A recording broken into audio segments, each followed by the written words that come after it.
ಎಲ್ಲರಿಗೂ ನಮಸ್ಕಾರ. ಬಸವರಾಜ್ ಕೂಡುಗುಂಟಿ ಅವರ ಸಂಚಾಲಕತ್ವದಲ್ಲಿ ಬಾಬುರಾಯ್ ದೊರೆ, ಮಧು ಬಿರದಾರ್, ಸೈಯದ್ ಮುಜೀದ್ ಅಹ್ಮದ್, ಕರ್ಲಿಂಗ ನಾಟೇಕರ್, ಬಸಯ್ಯ ಸ್ವಾಮಿ ಅವರ ಸಂಯೋಜಕ ಸಹ ಸಂಯೋಜಕತ್ವದಲ್ಲಿ, ಭಂಡಾರ ಪ್ರಕಾಶನ ಮಸ್ಕಿ ಅವರ ಭಾಗತ್ವದಲ್ಲಿ ಪ್ರಾಯೋಗಿಕ ವಿಮರ್ಶೆ ಆನ್ಲೈನ್ ಉಪನ್ಯಾಸ ಸರಣಿ ಕಾವ್ಯ ಕರ್ನಾಟಕ 100 ಎಂಬ ಒಂದು ಕಾರ್ಯಕ್ರಮದಲ್ಲಿ ಇಲ್ಲಿಯವರೆಗೆ 85 ಉಪನ್ಯಾಸಗಳನ್ನ ದಾಟಿ ನಾವು ಯಶಸ್ವಿಯಾಗಿ ಇಲ್ಲಿಗೆ ಬಂದಿದ್ದೀವಿ. ಅನುವಾದ 20ರ ಭಾಗದಲ್ಲಿ ನಮ್ಮೊಂದಿಗೆ ಇವತ್ತು ಸಿ ನಾಗಣ್ಣ ಸರ್ ವಿಮರ್ಶಕರು ನಮ್ಮ ಜೊತೆಗೆ ಇದ್ದಾರೆ. ಅವರಿಗೆ ನಾನು ಪ್ರೀತಿಪೂರ್ವಕವಾಗಿ ಎಲ್ಲರ ಪರವಾಗಿ ಸ್ವಾಗತವನ್ನ ಕೋರ್ತೇನೆ. ಸ್ವಾಗತ ಸರ್ ನಿಮ್ಗೆ. Thank you. ನಮಸ್ತೆ. ಅನುವಾದ 20, ಇವತ್ತಿನ ಉಪನ್ಯಾಸ 85. ಭಾಷೆ ಆಫ್ರಿಕನ್ ಅಮೆರಿಕನ್, ಕವಿಯಾದಂತ ಮಾಯಾ ಏಂಜೆಲ್, ಕವನದ ಹೆಸರು ಪಂಜರದ ಪಕ್ಷಿ. ಇದನ್ನ ಕನ್ನಡಕ್ಕೆ ಅನುವಾದ ಮಾಡಿದವರು MR ಕಮಲ, ಖ್ಯಾತ ಅನುವಾದಕರು. ಈ ಕವನದ ಕುರಿತು ಸಿ ನಾಗಣ್ಣ ಸರ್ ಅವರು ಪ್ರಾಯೋಗಿಕ ವಿಮರ್ಶೆಗೆ ಒಳಪಡಿಸಲಿದ್ದಾರೆ. ಸುಮಾರು 40ರಿಂದ 50 ನಿಮಿಷಗಳ ಕಾಲ ಸರ್ ಅವರು ಮಾತನಾಡಲಿದ್ದಾರೆ. ಅದಕ್ಕಿಂತ ಮುಂಚೆ ನಾವು ಸರ್ ಅವರ ಪರಿಚಯವನ್ನ ಮಾಡಿಕೊಳ್ಳಲಿಕ್ಕೆ ಇಷ್ಟಪಡ್ತೇನೆ. ಡಾಕ್ಟರ್ ಸಿ ನಾಗಣ್ಣ ಸರ್ ಅವರು ಕುವೆಂಪು ಕನ್ನಡ ಅಧ್ಯಯನ ಸಂಸ್ಥೆಯಲ್ಲಿ ತೌಲನಿಕ ಸಾಹಿತ್ಯ ಮತ್ತು ಭಾಷಾಂತರ ವಿಭಾಗದ ಪ್ರಾಧ್ಯಾಪಕರಾಗಿ ಕೆಲಸವನ್ನ ಮಾಡಿದ್ದಾರೆ. ಸದ್ಯ ಮೈಸೂರು ಮಹಾರಾಜ ಕಾಲೇಜಿನಲ್ಲಿ ಇಂಗ್ಲಿಷ್ ಸಾಹಿತ್ಯ ಬೋಧಕರಾಗಿಯೂ ಕೂಡ ಸೇವೆಯನ್ನು ಸಲ್ಲಿಸಿ ನಿವೃತ್ತರಾಗಿದ್ದಾರೆ. ಸರ್ ಅವರು ಕವಿಗಳು ಹೌದು, ವಿಮರ್ಶಕರು ಹೌದು, ಅನುವಾದಕರು ಹೌದು. ಹೀಗೆ ಅನೇಕ ಕನ್ನಡ ಸಾಹಿತ್ಯ ವಲಯದಲ್ಲಿ ಅವರು ಕೃತಿಗಳನ್ನ ರಚನೆ ಮಾಡಿದ್ದಾರೆ. ನಾನು ಮಧು ಬಿರದರ್ ಅವರು ಬಯೋಡಾಟಾ ಕಳಿಸಿದ ನಂತರ ನಾನು ಬಹಳ ಖುಷಿ ಪಟ್ಟೆ ಸರ್.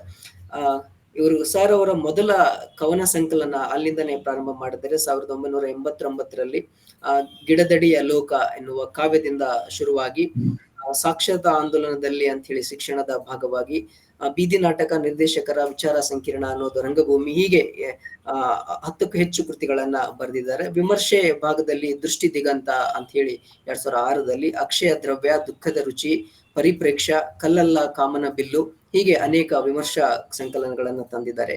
ಅದ್ರ ಜೊತೆಗೆ ಸರ್ ಅವರು ಅನುವಾದದಲ್ಲೂ ಕೂಡ ತಮ್ಮದೇ ಆದಂತಹ ಛಾಪನ್ನ ಮೂಡಿಸಿದ್ದಾರೆ.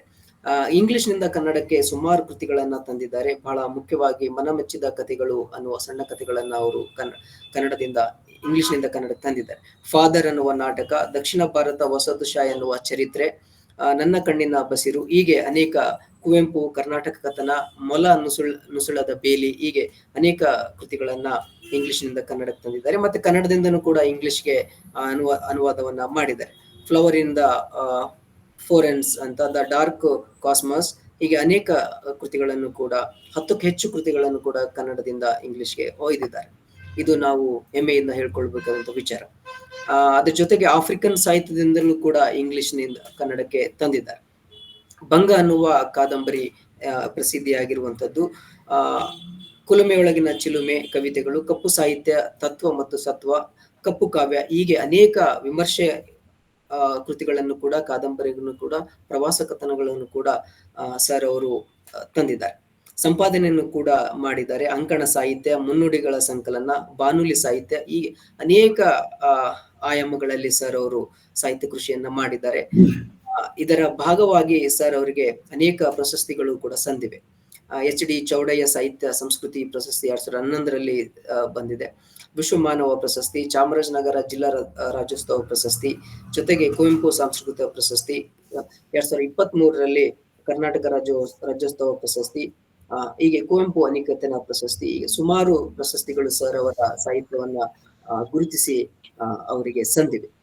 ಹೀಗೆ 10-15 ಪುಟಕ್ಕೂ ಹೆಚ್ಚು ಸರ್ ಅವರ ಪರಿಚಯ ನಾನು ಅಲ್ಲಲ್ಲಿ ನನಗೆ ಗೊತ್ತಾದಂಥದ್ದನ್ನ ನಾನು ಪರಿಚಯ ಮಾಡಿಕೊಡ್ತಾ, ಸರ್ ಅವರಿಗೆ ಮತ್ತೊಂದು ಸಲ ನಾವು ಭಂಡಾರ ಪ್ರಕಾಶನ ಮಸ್ಕಿ ಅವರಿಂದ ಮತ್ತು ಇಲ್ಲಿ ನೆರೆದಿರುವ ಎಲ್ಲರ ಪರವಾಗಿ ನಾನು ಮತ್ತೊಮ್ಮೆ ಸ್ವಾಗತವನ್ನು ಕೋರ್ತಾ ಸರ್ ಅವರಿಗೆ ವೇದಿಕೆಯನ್ನ ಬಿಟ್ಕೊಡ್ತಿದ್ದೇನೆ.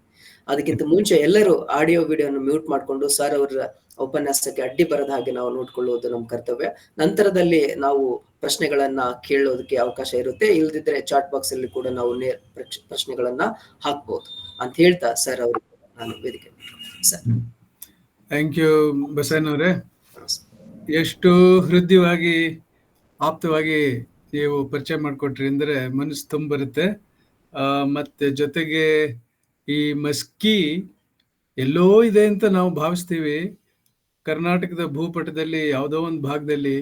ಆದರೆ ನಮ್ಮ ಪ್ರಜ್ಞೆಯ ಕೇಂದ್ರದಲ್ಲಿ ಆ ಊರನ್ನು ತಾವು ಎಲ್ಲರೂ ಸ್ಥಾಪಿಸಿದಿರಿ. ಮುಖ್ಯವಾಗಿ ನನ್ನ ಮಾನ್ಯ ಮಿತ್ರರಾದ ಬಸವರಾಜ್ ಕೋಡ್ಗುಂಟೆಯವರು, ಡಾಕ್ಟರ್ ಬಸವರಾಜ್ ಕೋಡ್ಗುಂಟೆಯವರು, ಅವರು ಲಿಂಗ್ವಿಸ್ಟ್ ಆಗಿ, ಭಾಷಾ ತಜ್ಞರಾಗಿ, ಭಾಷಾಶಾಸ್ತ್ರಜ್ಞರಾಗಿ ಕಾವ್ಯದ ಬಗ್ಗೆ ಇಷ್ಟೊಂದು ಒಂದು ತವಕ ಮತ್ತು ಕುತೂಹಲ, ಆಸ್ಥೆ, ಪ್ರೀತಿ ಇದನ್ನ ಗಳಿಸ್ಕೊಂಡು ನಿಮ್ಮಂಥ ಯುವ ಪ್ರತಿಭಾವಂತರನ್ನ ಈಗ ಒಂದು ಕಡೆ ಸೇರಿಸಿ ಈ ಒಂದು ಅಭಿಯಾನ ನಡೆಸಿರೋದು, ಇದೊಂದು ಕಾವ್ಯ ಯಜ್ಞ ಅಂತ ಹೇಳಕ್ಕೆ ನಾನು ಇಷ್ಟಪಡ್ತೀನಿ.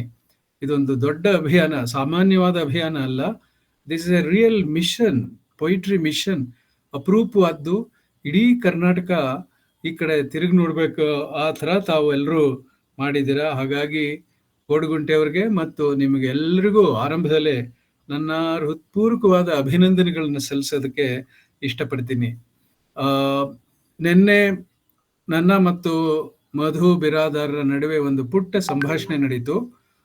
ಸಂಭಾಷಣೆ ಸಾರಾಂಶ ಏನು ಅಂತಂದ್ರೆ, ಬಿರಾದಾರ್ ಹೇಳಿದ್ರು, ಸರ್ ಇದು ಇಲ್ಲಿ ತನಕ ಇಷ್ಟೊಂದು ದೂರ ನಾವು ನಡೆದು ಬಂದಿದ್ದೀವಿ, 85ನೇ ಪ್ರೋಗ್ರಾಮ್ ಇದು, ಅನುವಾದದಲ್ಲಿ 20, ಹೀಗೆಲ್ಲ ಆಯ್ತು.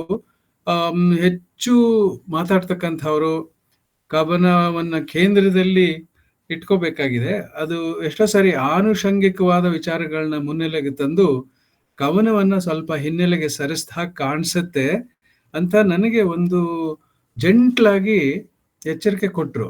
ಅದಕ್ಕೆ ನಾನು ಅವ್ರಿಗೆ ರೆಸ್ಪಾಂಡ್ ಮಾಡಿದೆ. ಏನಂತಂದ್ರೆ, ನೋಡಿ ಬಿರಾದರ್ ಅವರೇ, ನಾವು ಮಾಡ್ತಾ ಇರೋದು ಪ್ರಾಕ್ಟಿಕಲ್ ಕ್ರಿಟಿಸಿಸಮ್. ಹಾಗಾಗಿ ಈ ಪ್ರಾಕ್ಟಿಕಲ್ ಕ್ರಿಟಿಸಿಸಮ್ನ ಪಿತಾಮಹ ಅಂತ ಖ್ಯಾತಿ ಪಡೆದಿರುವ ಅಯ್ಯರ್ ರಿಚರ್ಡ್ಸ್ರ ಅವರ ಮೆಥಡ್ ಬಗ್ಗೆ, ಅವ್ರ ಬಗ್ಗೆ ಸ್ಥೂಲವಾಗಿ ಆರಂಭದಲ್ಲೇ ನಾನು ಹೇಳ್ತೀನಿ. ಆಮೇಲೆ ಮಾಯಾ ಆಂಜಲೋ ಪದ್ಯ, ಆಮೇಲೆ ಅವರು ಸಾಹಿತ್ಯ ರಚನೆ, ಇಷ್ಟು ಮಾಡಿ ನಾವು ಪರಿಸಮಾಪ್ತಿ ಮಾಡೋಣ ಅಂತಂದೆ. ಅದಕ್ಕೆ ಮಧು ಒಪ್ಕೊಂಡ್ರು. ಅದಕ್ಕೆ ಕೋಡ್ಗುಂಟೆಯವರ ಆ ಒಂದು ಒಪ್ಪಿಗೆನೂ ಇದೆ ಅಂತ ನಾನು ಭಾವಿಸ್ತೀನಿ. ಕಾವ್ಯ ಕರ್ನಾಟಕದ ಮೂಲಕ ಕವಿತೆಯನ್ನ ಕೇಂದ್ರಕ್ಕೆ ತಂದು ನೀವು ಅವಲೋಕನ ಮಾಡ್ತಾ ಇರೋದು ಬಹಳ ಹೃದಯವಾದಂಥ ವಿಚಾರ. ಹಾಗಾಗಿ ನಿಮ್ಮೆಲ್ಲರಿಗೂ ಮತ್ತೊಮ್ಮೆ ನನ್ನ ಹೃದಯಾಂತರಾಳದ ಅಭಿನಂದನೆಗಳನ್ನ ಸಲ್ಲಿಸೋದಕ್ಕೆ ಇಷ್ಟಪಡ್ತೀನಿ. ಅಯ್ಯರ್ ರಿಚರ್ಡ್ಸ್ ಅವರ ವಿಚಾರಗಳನ್ನ ಕುರಿತು ಧ್ಯಾನಿಸಿದರೆ, ಯಾವುದೇ ಕವನವನ್ನ ಕಣ್ಣೆದುರಿಗೆ ಇಟ್ಟುಕೊಂಡ್ರೂ ಪ್ರಾಯೋಗಿಕ ವಿಮರ್ಶೆ ಸುಲಭ ಆಗ್ತದೆ ಅನ್ನೋದು ನನ್ನ ಅಭಿಪ್ರಾಯ. ಆ ಕೆಲಸವನ್ನ ಈಗಾಗಲೇ ಮಾತಾಡಿರುವ ಅನೇಕ ವಿದ್ವಾಂಸರು ಪ್ರಸ್ತಾಪ ಮಾಡಿರ್ಬೋದು, ಅದರ ಕಡೆಗೆ ತಮ್ಮ ಗಮನವನ್ನು ಸೆಳೆದಿರ್ಬೋದು ಅಂತ ಭಾವಿಸ್ತೀನಿ. ಇಷ್ಟು ಹೇಳಿದ ಮೇಲೆ ಮಧು ಹೇಳಿದ್ದು ಅಯ್ಯರ್ ರಿಚರ್ಡ್ಸ್, ಮಾಯಾ ಏಂಜಲೋ ಮತ್ತು ಆಫ್ರಿಕನ್ ಕವಿತೆಗಳ ಮೇಲೆ ನೀವು ಬೆಳಕು ಚೆಲ್ಬೋದು ಅಂತ ಹೇಳಿದ್ರು. ಯಾಕಂದ್ರೆ ಅವರು ನಾನು ಆಫ್ರಿಕನ್ ಕವಿತೆಗಳನ್ನ ಕನ್ನಡಕ್ಕೆ ಅನುವಾದ ಮಾಡಿರೋದನ್ನ ಗಮನಿಸಿದಾರಂತೆ.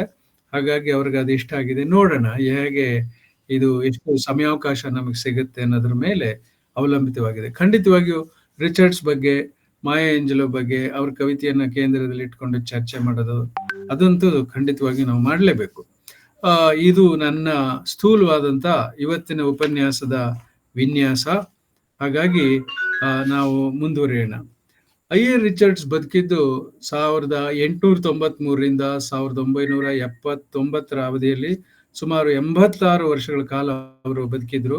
ಆತ ಪ್ರಾಕ್ಟಿಕಲ್ ಕ್ರಿಟಿಸಿಸಮ್ ಅನ್ನೋ ಪುಸ್ತಕವನ್ನು ಬರೆದದ್ದು 1929ನೇ ಇಸ್ವಿಯಲ್ಲಿ. ಆ ಇಸ್ವಿ ಕೂಡ ನಮಗೆ ಮುಖ್ಯ, ಯಾಕಂದ್ರೆ ಕಾಲದಿಂದ ಕಾಲಕ್ಕೆ ಕವಿತೆಯನ್ನು ಕುರಿತು ಯಾರ್ಯಾರು ಚರ್ಚೆ ಮಾಡಿದ್ದಾರೆ ಅನ್ನುವ ವಿಷಯವನ್ನು ಗಮನಿಸುವಾಗ ಯಾವ ಇಸ್ವಿಯಲ್ಲಿ ಯಾವ ಪುಸ್ತಕ ಪ್ರಕಟವಾಯಿತು, ಅದರ ಪರಿಣಾಮವಾಗಿ ಕಾವ್ಯ ರಚನೆಯ ಲೋಕದಲ್ಲಿ ಏನ್ ಬದಲಾವಣೆ ಆಯಿತು ಇತ್ಯಾದಿ ಸಂಗತಿಗಳನ್ನ ತಿಳ್ಕೊಳ್ಳೋದಕ್ಕೆ ಆ ಇಸ್ವಿ ಕೂಡ ಮುಖ್ಯ ಆಗುತ್ತೆ. ಹಾಗಾಗಿ ಪ್ರಾಕ್ಟಿಕಲ್ ಕ್ರಿಟಿಸಿಸಮ್ ಅನ್ನುವ ಗ್ರಂಥ ಹೊರಬಂದದ್ದು 1929ನೇ ಇಸ್ವಿಲಿ. ಆ ಪುಸ್ತಕದ ರಚನೆಯನ್ನ ಕುರಿತು ಸ್ವತಃ ರಿಚರ್ಡ್ಸ್ ಹೇಳಿರುವ ಒಂದು ಸಂಗತಿಯನ್ನ ನಿಮ್ಮ ಗಮನಕ್ಕೆ ತರಬೇಕು ಅನ್ನಿಸ್ತಾ ಇದೆ. ಅದೇನಂದ್ರು, ಏನು ಹೇಳಿದ್ದಾರೆ ಅಂತಂದ್ರೆ, ಈ ಪ್ರಾಕ್ಟಿಕಲ್ ಕ್ರಿಟಿಸಿಸಮ್ ಅನ್ನೋ ಗ್ರಂಥ ರಚನೆಯ ಹಿನ್ನೆಲೆಯಲ್ಲಿ ನನ್ನ ಮುಂದೆ 3 ಗುರಿಗಳನ್ನು ಇಟ್ಟುಕೊಂಡು ನಾನು ಈ ಪುಸ್ತಕವನ್ನು ರಚಿಸಿದ್ದೇನೆ. ಮೊದಲನೇದಾಗಿ, ನಮ್ಮ ಸಂಸ್ಕೃತಿಯ ಸಮಕಾಲೀನ ಸ್ಥಿತಿ ನನ್ನ ಗಮನದಲ್ಲಿದೆ. ವಿಮರ್ಶಕರಿರಲಿ, ತತ್ವಜ್ಞಾನಿಗಳಿರಲಿ, ಶಿಕ್ಷಕರಿರಲಿ, ಮನಃಶಾಸ್ತ್ರಜ್ಞರಿರಲಿ, ಅಥವಾ ಗಂಭೀರವಾದ ಯಾವುದೇ ವ್ಯಕ್ತಿಯಾಗಿರಲಿ, ಇವರಿಗೆ ಕವಿತೆಯ ಬಗ್ಗೆ ಹೊಸ ರೀತಿಯ ಡಾಕ್ಯುಮೆಂಟೇಶನ್ ಪರಿಚಯಿಸೋದು ನನ್ನ ಉದ್ದೇಶ ಅಂತ ಬರೆದಿದ್ದಾರೆ. ಇದು ಮೊದಲನೇ ಗುರಿ. ಎರಡನೇ ಗುರಿ, ಕಾವ್ಯದ ಬಗ್ಗೆ ಅರ್ಥ ಮಾಡಿಕೊಳ್ಬೇಕು ಅಂದುಕೊಳ್ಳುವವರಿಗೆ ಹೊಸ ರೀತಿಯ ತಂತ್ರವನ್ನ ಹೇಳ್ಕೊಡೋದು. ಇನ್ನು ಮೂರನೇ ಗುರಿ ಅಂದ್ರೆ, ನಮಗೆ ಪರಿಚಯವಿರುವ ಶೈಕ್ಷಣಿಕ ವಿಧಾನಗಳಿಂದ ಭಿನ್ನವಾದ ಕ್ರಮಗಳನ್ನು ಉಪಯೋಗಿಸಿ ನಾವು ಕೇಳಿಸಿಕೊಳ್ಳುವುದು ಮತ್ತು ಓದುವುದನ್ನ ವಿವೇಚನಾಪೂರ್ಣವಾಗಿ ಅರ್ಥ ಮಾಡಿಕೊಳ್ಳುವುದು. ಒಂದು ಲಿಸ್ನಿಂಗ್, ಇನ್ನೊಂದು ರೀಡಿಂಗ್.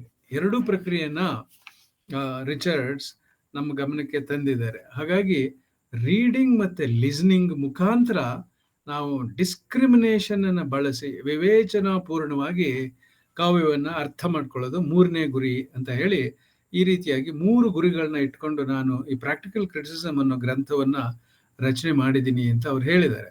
ಒಂದು ಕವನದಲ್ಲಿ ನಮಗೆ ಕಾಣಿಸುವ ಸ್ಪೀಕರ್ ಇದಾನಲ್ಲ, ಸ್ಪೀಕರ್ ಅಂತ ಆ ಕವನದಲ್ಲಿ ಯಾವ ವ್ಯಕ್ತಿ ಮಾತಾಡ್ತಾ ಇದ್ದಾನೆ ಅಥವಾ ಮಾತಾಡ್ತಾ ಇದ್ದಾಳೆ, ಆ ವ್ಯಕ್ತಿ ಹಾಗೂ ಕವಿ ಇಬ್ರು ಕೂಡ ಅಭಿನ್ನ ಅಂತ ನಾವು ಭಾವಿಸಬಾರ್ದು. ಎಷ್ಟೋ ವೇಳೆ ಇವತ್ತಿಗೂ ಕೂಡ ತರಗತಿಗಳಲ್ಲಿ ಪಾಠ ಮಾಡುವಾಗ ಅಧ್ಯಾಪಕರು ಸ್ಪೀಕರ್ ಮತ್ತೆ ಕವಿ ಇಬ್ರು ಒಂದೇ ಅನ್ನೋ ರೀತಿಯ ಒಳಗಡೆ ವಿಮರ್ಶೆ ಮಾಡ್ತಾ ಇರ್ತಾರೆ, ಅದನ್ನ ಮಕ್ಕಳಿಗೆ ತಲುಪಿಸ್ತಾ ಇರ್ತಾರೆ ಆ ಸಂಗತಿಯನ್ನ. ಅದು ಸರಿ ಇಲ್ವೇನೋ? ಅಂದ್ರೆ ಈ ಸ್ಪೀಕಿಂಗ್ ವಾಯ್ಸ್ ಬೇರೆ, ಕವಿ ಬೇರೆ. ಆ ಒಂದು ಡಿಸ್ಟಿಂಕ್ಷನ್ ನಾವು ಮಾಡ್ಕೊಳ್ದೆ ಹೋದ್ರೆ ಕವಿತೆಯ ವ್ಯಾಖ್ಯಾನ ತಪ್ಪಾಗೋಗ್ಬಿಡುತ್ತೆ. ಕವಿಯ ಬಗ್ಗೆ ನಮಗಿರುವ ಕುತೂಹಲವನ್ನ ತಗ್ಗಿಸಿ ಕಾವ್ಯದ ಬಗ್ಗೆ ನಾವು ಹೆಚ್ಚು ಗಮನ ಕೊಡಬೇಕು ಅಂತ ಐಯರ್ ರಿಚರ್ಡ್ಸ್ ಎಚ್ಚರಿಸಿದ್ರು. ಜಾಸ್ತಿ ಆ ಬಯೋಗ್ರಫಿಕಲ್ ಡೀಟೇಲ್ಸ್ನ ಹೇಳ್ತಾ ಹೋದ್ರೆ ಅದು ದಿಕ್ಕು ತಪ್ಪಿಸುತ್ತೆ. ಕವಿಯ ಚರಿತ್ರೆಗಿಂತ ಕವಿತೆ ನಮಗೆ ಮುಖ್ಯ. ಕಣ್ಣ ಮುಂದಿರುವ ಕವಿತೆಯನ್ನ ನಾವು ವಿಶ್ಲೇಷಿಸಬೇಕಾದ್ದು, ಅದರ ಆಂತರ್ಯವನ್ನು ಹೊಕ್ಕು ಅದು ನಮ್ಗೇನ್ ತಲುಪಿಸ್ತಾ ಇದೆ ಅನ್ನೋದನ್ನ ಅರ್ಥ ಮಾಡ್ಕೊಳ್ಳೋದು ಮುಖ್ಯ ಹೊರತು ಕವಿಯ ಬಯೋಗ್ರಫಿ ಇಟ್ಕೊಂಡು ನಾವು ಅದರಲ್ಲೇ ವಿಹರಿಸಬಾರ್ದು ಅನ್ನುವ ಎಚ್ಚರಿಕೆಯನ್ನು ಆತ ಕೊಟ್ಟಿದ್ದಾರೆ. ಒಂದು ಕವಿತೆಯ ಅರ್ಥ ಅಡಗಿರೋದು ಅದರ ಸೆನ್ಸ್ ಅಥವಾ ಅರ್ಥದಲ್ಲಿ, ಫೀಲಿಂಗ್ ಅಥವಾ ಭಾವನೆಯಲ್ಲಿ, ಟೋನ್ ಅಥವಾ ಮೂರ್ಛನೆ ಅಂತ ನಾವು ಸಂಗೀತದಲ್ಲಿ ಏನ್ ಕರಿತೀವಿ, ಮೂರ್ಛನೆ ಅನ್ನುವಂತ ಒಂದು ಪಾರಿಭಾಷಿಕ ಪದ ಟೋನ್ ಅನ್ನೋದು. ಅದು ನಾಲ್ಕನೇದು ಇಂಟೆನ್ಷನ್ ಅಥವಾ ಸಂಕಲ್ಪದಲ್ಲಿ. ಒಂದು ಕವಿತೆಯ ಅರ್ಥ ಇರೋದು ಸೆನ್ಸ್ನಲ್ಲಿ, ಫೀಲಿಂಗ್ನಲ್ಲಿ, ಅದರ ಟೋನ್ನಲ್ಲಿ ಮತ್ತು ಅದರ ಇಂಟೆನ್ಷನ್ನಲ್ಲಿ. ಕವಿತೆಯಲ್ಲಿರುವ ಪದಗಳ ಅರ್ಥಗಳು ಹೆಪ್ಪುಗಟ್ಟಿರೋದಿಲ್ಲ, ಫ್ರೀಸ್ ಆಗಿರೋದಿಲ್ಲ. ಯಾವುದೇ ಕವಿತೆಯನ್ನು ತಗೊಂಡ್ರೆ ಆ ಪದಗಳಲ್ಲಿ ಅರ್ಥ ಇದಮಿತ್ತಂ ಅಂತ ಹೇಳಿ ನಾವು ನಿರ್ಧರಿಸೋದಕ್ಕೆ ಬರೋದಿಲ್ಲ, ಅದು ಫ್ರೀಸ್ ಆಗಿರೋದಿಲ್ಲ ಅರ್ಥಗಳು. ಆದ್ರಿಂದ ಬೇರೆ ಬೇರೆ ರೀತಿಯಲ್ಲಿ ನಾವು ಕವಿತೆಯನ್ನು ಇಂಟರ್ಪ್ರಿಟ್ ಮಾಡಕ್ ಸಾಧ್ಯ ಇರೋದು ಪದಗಳ ಅರ್ಥ. ಅದು ಮನೋವೈಜ್ಞಾನಿಕ ಸತ್ಯಗಳಿಗೆ ಬೆಂಬಲವಾಗಿರುತ್ತೆ, ಅದರಿಂದ ಫ್ರೀಸ್ ಆಗಿರೋದಿಲ್ಲ ಅರ್ಥ ಅಂತ ನಮಗೆ ಆತ ಭರವಸೆಯನ್ನ ಕೊಡ್ತಾ ಇದ್ದಾರೆ. ಈ ಐಯರ್ ರಿಚರ್ಡ್ಸ್ ಹೇಳಿ ಕೇಳಿ ಸೈಕಾಲಜಿ ಓದಿದ್ದರಿಂದ ಬೇಸಿಕಲಿ ಅವರು ಸೈಂಟಿಸ್ಟ್. ಅವರು ಅದು ನಮ್ಗೊಂಥರ ಲಾಭ. ಯಾಕೆಂದ್ರೆ ಬರೀ ಆರ್ಟಿಸ್ಟು ವಿಮರ್ಶಕರೇ ಕಾವ್ಯವನ್ನು ಕುರಿತು ಮಾತಾಡಿದ್ರೆ ಅದು ಒಂದು ರೀತಿಯಾಗಿರ್ತಾ ಇತ್ತು. ಆದರೆ ಐಯರ್ ರಿಚರ್ಡ್ಸ್ ಒಬ್ಬ ವಿಜ್ಞಾನಿಯಾಗಿ, ಮನೋವಿಜ್ಞಾನಿಯಾಗಿ ಇನ್ನೊಂದು ಆಯಾಮವನ್ನ ಸಾಹಿತ್ಯ ಕಾವ್ಯದ ವ್ಯಾಖ್ಯಾನದಲ್ಲಿ ನಮಗೆ ದಕ್ಕಿಸಿದ್ದಾರೆ ಅಂತ ಹೇಳ್ಬೋದು. ಅದರಿಂದ ಯಾವಾಗ್ಲೂ ಅವರು ಕವಿತೆಯನ್ನ ಮನೋವಿಜ್ಞಾನದ ಮಡಿಲಲ್ಲಿಟ್ಟು ನೋಡೋದು ಬಹಳ ಆಪ್ಯಾಯಮಾನವಾದ ವಿಚಾರ ಅವರಿಗೆ, ಐಯರ್ ರಿಚರ್ಡ್ಸ್ಗೆ. ಹಾಗಾಗಿ ಈ ಕ್ಲೋಸ್ ರೀಡಿಂಗ್ ಅಂತ ನಾವೇನ್ ಹೇಳ್ತೀವಿ ಇವತ್ತು, ಈ ಕಾವ್ಯ ಕರ್ನಾಟಕದ ಮೂಲಕ ನೀವು ಇಷ್ಟು ದೀರ್ಘವಾಗಿ ಕವಿತೆಯನ್ನ ಕೇಂದ್ರದಲ್ಲಿ ಇಟ್ಟುಕೊಂಡು ಬೇರೆ ಬೇರೆ ಕವಿತೆಗಳನ್ನ ಲಕ್ಷಿಸಿ ಮಾಡ್ತಾ ಇರುವ ಪ್ರಯಾಣ ಇದೆಯಲ್ಲ, ಇದು ಕ್ಲೋಸ್ ರೀಡಿಂಗಿನ ಇನ್ನೊಂದು ರೂಪ ಅಂತಲೇ ಹೇಳ್ಬೋದು. 1950ರ ದಶಕದಲ್ಲಿ ಇಂಗ್ಲೆಂಡ್ನಲ್ಲಿ ಈ ಪರಿಪಾಠ ಶುರುವಾಯಿತು, ಕ್ಲೋಸ್ ರೀಡಿಂಗ್. ಒಂದು ಕವಿತೆಯನ್ನ, ಪಠ್ಯವನ್ನ ನಾವು ಕೇಂದ್ರದಲ್ಲಿ ಇಟ್ಟುಕೊಂಡು ನಿಕಟವಾಗಿ ಅದನ್ನ ಓದಿ ಅರ್ಥ ಮಾಡ್ಕೊಳ್ಳುವಂತ ಒಂದು ಪ್ರಕ್ರಿಯೆ, ಅದನ್ನ ಕ್ಲೋಸ್ ರೀಡಿಂಗ್ ಅಂತ ಕರಿತೀವಿ. ಇದು ಪ್ರಚುರವಾದ್ದು 1950ರ ದಶಕದಲ್ಲಿ. ಹಾಗಾಗಿ ಐಯರ್ ರಿಚರ್ಡ್ಸ್ ಏನ್ ಹೇಳ್ತಾರೆ ಅಂತಂದ್ರೆ, nothing is finished and that everything of importance is open. ನಮ್ಮ ಭಾವನೆ ಏನು? ಮಾಮೂಲಿ ರೂಢಿಗತವಾದಂಥ ನಮ್ಮ ಪ್ರತಿಕ್ರಿಯೆ, ನಾನು ಈ ಕವಿತೆಯ ಬಗ್ಗೆ ಕೊನೆ ಮಾತನ್ನ ಹೇಳ್ಬಿಟ್ಟಿದ್ದೀನಿ ಅನ್ನೋ ಭಾವನೆ ನಮಗೆ ಬಂದ ಪಕ್ಷದಲ್ಲಿ ಮತ್ತೆ ರಿಚರ್ಡ್ಸ್ ನಮ್ಮನ್ನ ಎಚ್ಚರಿಸ್ತಾ ಇದ್ದಾರೆ. ಯಾಕಂದ್ರೆ ನಥಿಂಗ್ ಈಸ್ ಫಿನಿಶ್ಡ್. ಇದು ಕೊನೆಯ ಮಾತು, ನಾನು ಹೇಳಿದ್ದೀನಿ ಅನ್ನೋ ಭಾವನೆನೇ ಸರಿಯಲ್ಲ. ಯಾಕಂದ್ರೆ that everything of importance is open. ಇನ್ನೊಂದು ವ್ಯಾಖ್ಯಾನಕ್ಕೆ ಅದು ಒದಗುತ್ತೆ, ಅಳವಡುತ್ತೆ. ಆ ಸಾಧ್ಯತೆಯನ್ನ ಯಾರೂ ಮುಚ್ಚಾಕಕ್ಕೆ ಸಾಧ್ಯವಿಲ್ಲ. ಹಾಗಾಗಿ ಮಾಯಾ ಏಂಜಲೋ ಅವರ ಪಂಜರದ ಪಕ್ಷಿನ ನಾನು ಆಮೇಲೆ ನಿಮ್ಮ ಮುಂದೆ ಓದಿ ನನಗೇನನ್ನಿಸ್ತು ಅದ್ರ ಬಗ್ಗೆ ಪ್ರತಿಕ್ರಿಯೆನ, ಪ್ರತಿಸ್ಪಂದನೆಯನ್ನ ಕೊಡ್ತೀನಿ. ಆಮೇಲೆ ಈಗಾಗಲೇ ನಿಮಗೆ ಆ ಪದ್ಯನ ದಕ್ಕಿಸಿರೋದ್ರಿಂದ ನಿಮ್ಮ ಮನಸ್ಸಿನಲ್ಲಿ ಏನೇನು ಭಾವನೆಗಳಿರೋದೆ ಏನು ಅಂತ ನೀವು ಹಂಚ್ಕೊಳ್ಬಹುದು. ಆದ್ರಿಂದ ಈ ಕೊನೆ ಮಾತು ಅಂತ ಇಲ್ಲ. ನನ್ನ ವ್ಯಾಖ್ಯಾನ ಏನಿದೆ, that is not the finished kind of thing. ಯಾವುದೇ ಪಠ್ಯದ ಬಗ್ಗೆ ನಾವು ಕೊನೆ ಮಾತನ್ನ ಆಡ್ತಾ ಇದ್ದೇವೆ ಅಂತ ನಾವು ಅನ್ಕೊಳಕ್ ಸಾಧ್ಯ ಏನಿಲ್ಲ. ಯಾಕೆಂದ್ರೆ ಚರ್ಚೆ ಮುಂದುವರಿಯುತ್ತೆ, ವ್ಯಾಖ್ಯಾನ ಮುಂದೆ ಓಪನ್ ಆಗಿರುತ್ತೆ. The experience of the highest value can be available to us when the wastage of communication is avoided. ಬಹಳ ಒಳ್ಳೆ ಮಾತನ್ನ ಅವರು ಆಡಿದ್ದಾರೆ. ನಾವು ಇದನ್ನ ಪ್ರತಿಯೊಬ್ಬ ಕಾವ್ಯ ವಿಮರ್ಶಕನು ಗಮನಿಸಬೇಕಾದ ಸಂಗತಿ ಏನು ಅಂತಂದ್ರೆ, wastage of communication should be avoided. ನಮಗ್ ಗೊತ್ತಿರೋದಿಲ್ಲ ಕಮ್ಯುನಿಕೇಶನ್ ಅಂದ್ರೆ ಏನು, ವೇಸ್ಟೇಜ್ ಆಫ್ ಕಮ್ಯುನಿಕೇಶನ್ ಅಂದ್ರೆ ಏನು, ಅರ್ಥಪೂರ್ಣವಾದಂಥ ಸಂವಹನ ಅಂದ್ರೆ ಏನು, ಅನರ್ಥಕಾರಿಯಾದಂಥ ಸಂವಹನ ಅಂದ್ರೆ ಏನು ಅನ್ನೋದ್ರ ಬಗ್ಗೆ ನಮಗೆ ಸ್ಪಷ್ಟವಾದಂಥ ತಿಳುವಳಿಕೆ ಇರಬೇಕು. ಯಾವ ಕ್ಷಣದಲ್ಲೂ ಕೂಡ ಎಕ್ಸ್ಪೀರಿಯನ್ಸ್ ಆಫ್ ಹೈಯೆಸ್ಟ್ ವ್ಯಾಲ್ಯೂ ನಮಗೆ ದಕ್ಕೋದು ವೇಸ್ಟೇಜ್ ಆಫ್ ಕಮ್ಯುನಿಕೇಶನ್ ಅನ್ನ ಅವಾಯ್ಡ್ ಮಾಡೋದರ ಮೂಲಕ. ಅದು ಬಹಳ ಇಂಪಾರ್ಟೆಂಟ್. ಈ ವೇಸ್ಟೇಜ್ ಇನ್ ಕಮ್ಯುನಿಕೇಶನ್ ಅನ್ನೋ ಸಂಗತಿ ಬಹಳ ಮುಖ್ಯವಾದಂಥ ಸಂಗತಿ. ಅದನ್ನ ನಾವು ವೇಸ್ಟೇಜ್ ಆಫ್ ಕಮ್ಯುನಿಕೇಶನ್ ಅವಾಯ್ಡ್ ಮಾಡಬೇಕು. ಜೊತೆಗೆ ವಸ್ತುಗಳನ್ನ ವೈಶಿಷ್ಟ್ಯಪೂರ್ಣವಾಗಿ ಗುರುತಿಸುವ ಕ್ರಮವನ್ನು ನಾವು ಕಲಿಬೇಕು, ವಿಶಿಷ್ಟವಾದ ರೀತಿಯಲ್ಲಿ. ಅದು ರೂಢಿಗತವಾಗಿ ಬಂದದ್ದ ಸಂಗತಿಗಳನ್ನೇ ಮತ್ತೆ ಮತ್ತೆ ಪುನರುಚ್ಚರಿಸಿ ಅಂದಾಜು ಮಾಡುವಂತಹ ಪ್ರಕ್ರಿಯೆ ಶುದ್ಧ ಸರಿಯಲ್ಲ ಅಂತಲೇ ರಿಚರ್ಡ್ಸ್ ಅವರ ಭಾವನೆ. ಅದರಿಂದ ಇಂಡಿವಿಜುವಾಲಿಟಿ ಆಫ್ ಥಿಂಗ್ಸ್, ವಸ್ತುಗಳ ವೈಶಿಷ್ಟ್ಯ ಪೂರ್ಣತೆ, ವಿಶಿಷ್ಟವಾದಂಥ ಆಯಾಮವನ್ನು ಪ್ರತಿಯೊಂದು ವಸ್ತು ಪಡೆದಿರೋದ್ರಿಂದ ಅದೇನು ಅಂತ ನಿಖರವಾಗಿ ನಾವು ಗುರುತಿಸುವ ಕ್ರಮವನ್ನು ಕಲಿತ ಪಕ್ಷದಲ್ಲಿ ಕಾವ್ಯ ವಿಮರ್ಶೆ ಅಥವಾ ವ್ಯಾಖ್ಯಾನ ಸುಲಭವಾಗುತ್ತೆ. ಇಲ್ಲದೆ ಇದ್ರೆ ಬಹಳ ಸ್ಥೂಲವಾಗಿ ನಾವು ಜನರಲೈಸ್ ಮಾಡ್ತಾ ಮಾಡ್ತಾ ಕವಿತೆಯಿಂದ ದೂರ ಹೋಗುವ ಸಂಭವ ಜಾಸ್ತಿ ಇರುತ್ತೆ. ಆ ಪ್ರಿನ್ಸಿಪಲ್ಸ್ ಆಫ್ ಲಿಟರರಿ ಕ್ರಿಟಿಸಿಸಮ್ ಅನ್ನೋ ಪುಸ್ತಕ 1924ರಲ್ಲಿ ಅದನ್ನ ಅವರು ರಚನೆ ಮಾಡಿದ್ರು. ಮತ್ತೆ ಈಗಾಗಲೇ ನಾನು ಹೇಳ್ದಂಗೆ 1929ರಲ್ಲಿ ಪ್ರಾಕ್ಟಿಕಲ್ ಕ್ರಿಟಿಸಿಸಮ್ ಅನ್ನೋ ಪುಸ್ತಕವನ್ನು ಪ್ರಕಟಿಸಿದ್ರು. ಈ ಗ್ರಂಥಗಳಲ್ಲಿ ಯಾವುದು ಪ್ರಿನ್ಸಿಪಲ್ಸ್ ಆಫ್ ಲಿಟರರಿ ಕ್ರಿಟಿಸಿಸಮ್ ಮತ್ತು ಪ್ರಾಕ್ಟಿಕಲ್ ಕ್ರಿಟಿಸಿಸಮ್, ಈ ಎರಡೂ ಗ್ರಂಥಗಳಲ್ಲಿ ಅಲ್ಲದೆ ಬೇರೆ ಬೇರೆ ಗ್ರಂಥಗಳಲ್ಲೂ ಕೂಡ ಅವರು ಈ ವರ್ಬಲ್ ಕಮ್ಯುನಿಕೇಶನ್ ಅನ್ನ ಸಮಸ್ಯೆಗಳ ಕುರಿತು ಚರ್ಚೆ ಮಾಡಿದ್ದಾರೆ. ಒಂದ್ ಥರದಲ್ಲಿ ವರ್ಬಲ್ ಕಮ್ಯುನಿಕೇಶನ್ ಸಮಸ್ಯೆ ಒಂದು ಲೈಫ್ ಲಾಂಗ್ ಪ್ರಿಯಾಕ್ಯುಪೇಷನ್ ಅಂತ ಹೇಳ್ಬೋದು. ರಿಚರ್ಡ್ಸ್ ವಿಷಯದಲ್ಲಿ ಬದುಕಿನುದ್ದಕ್ಕೂ ಅವರು ಈ ವರ್ಬಲ್ ಕಮ್ಯುನಿಕೇಶನ್ ಅನ್ನೋದು ಎಷ್ಟು ಕಷ್ಟ ಅನ್ನೋದನ್ನ ಚರ್ಚೆ ಮಾಡಿದ್ದಾರೆ. ನಾವು ಮತ್ತೆ ಇವತ್ತು ತಾವೆಲ್ಲ ಕಾವ್ಯ ಕರ್ನಾಟಕದ ಮುಖಾಂತರ ಏನು ಕವಿತೆಯನ್ನ ಪ್ರಧಾನವಾಗಿ ಇಟ್ಕೊಂಡು ಚರ್ಚೆ ಮಾಡ್ತಾ ಇದ್ದೀರಿ, ಅದರಲ್ಲಿ what is the basic difficulty involve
ವಿಜ್ಞಾನ ಕ್ಷೇತ್ರದಲ್ಲಿ ಆಗಿರ್ತಕ್ಕಂಥ ಪ್ರಗತಿ ಪದಗಳ ಮೂಲಕ ಆಗುವ ಸಂವೇದನಾ ಶಕ್ತಿಯನ್ನ ಕುಗ್ಗಿಸುತ್ತಿದೆ ಅಂತ ಅವರು 100 ವರ್ಷದಿಂದನೇ ಹೇಳಿದ್ರು.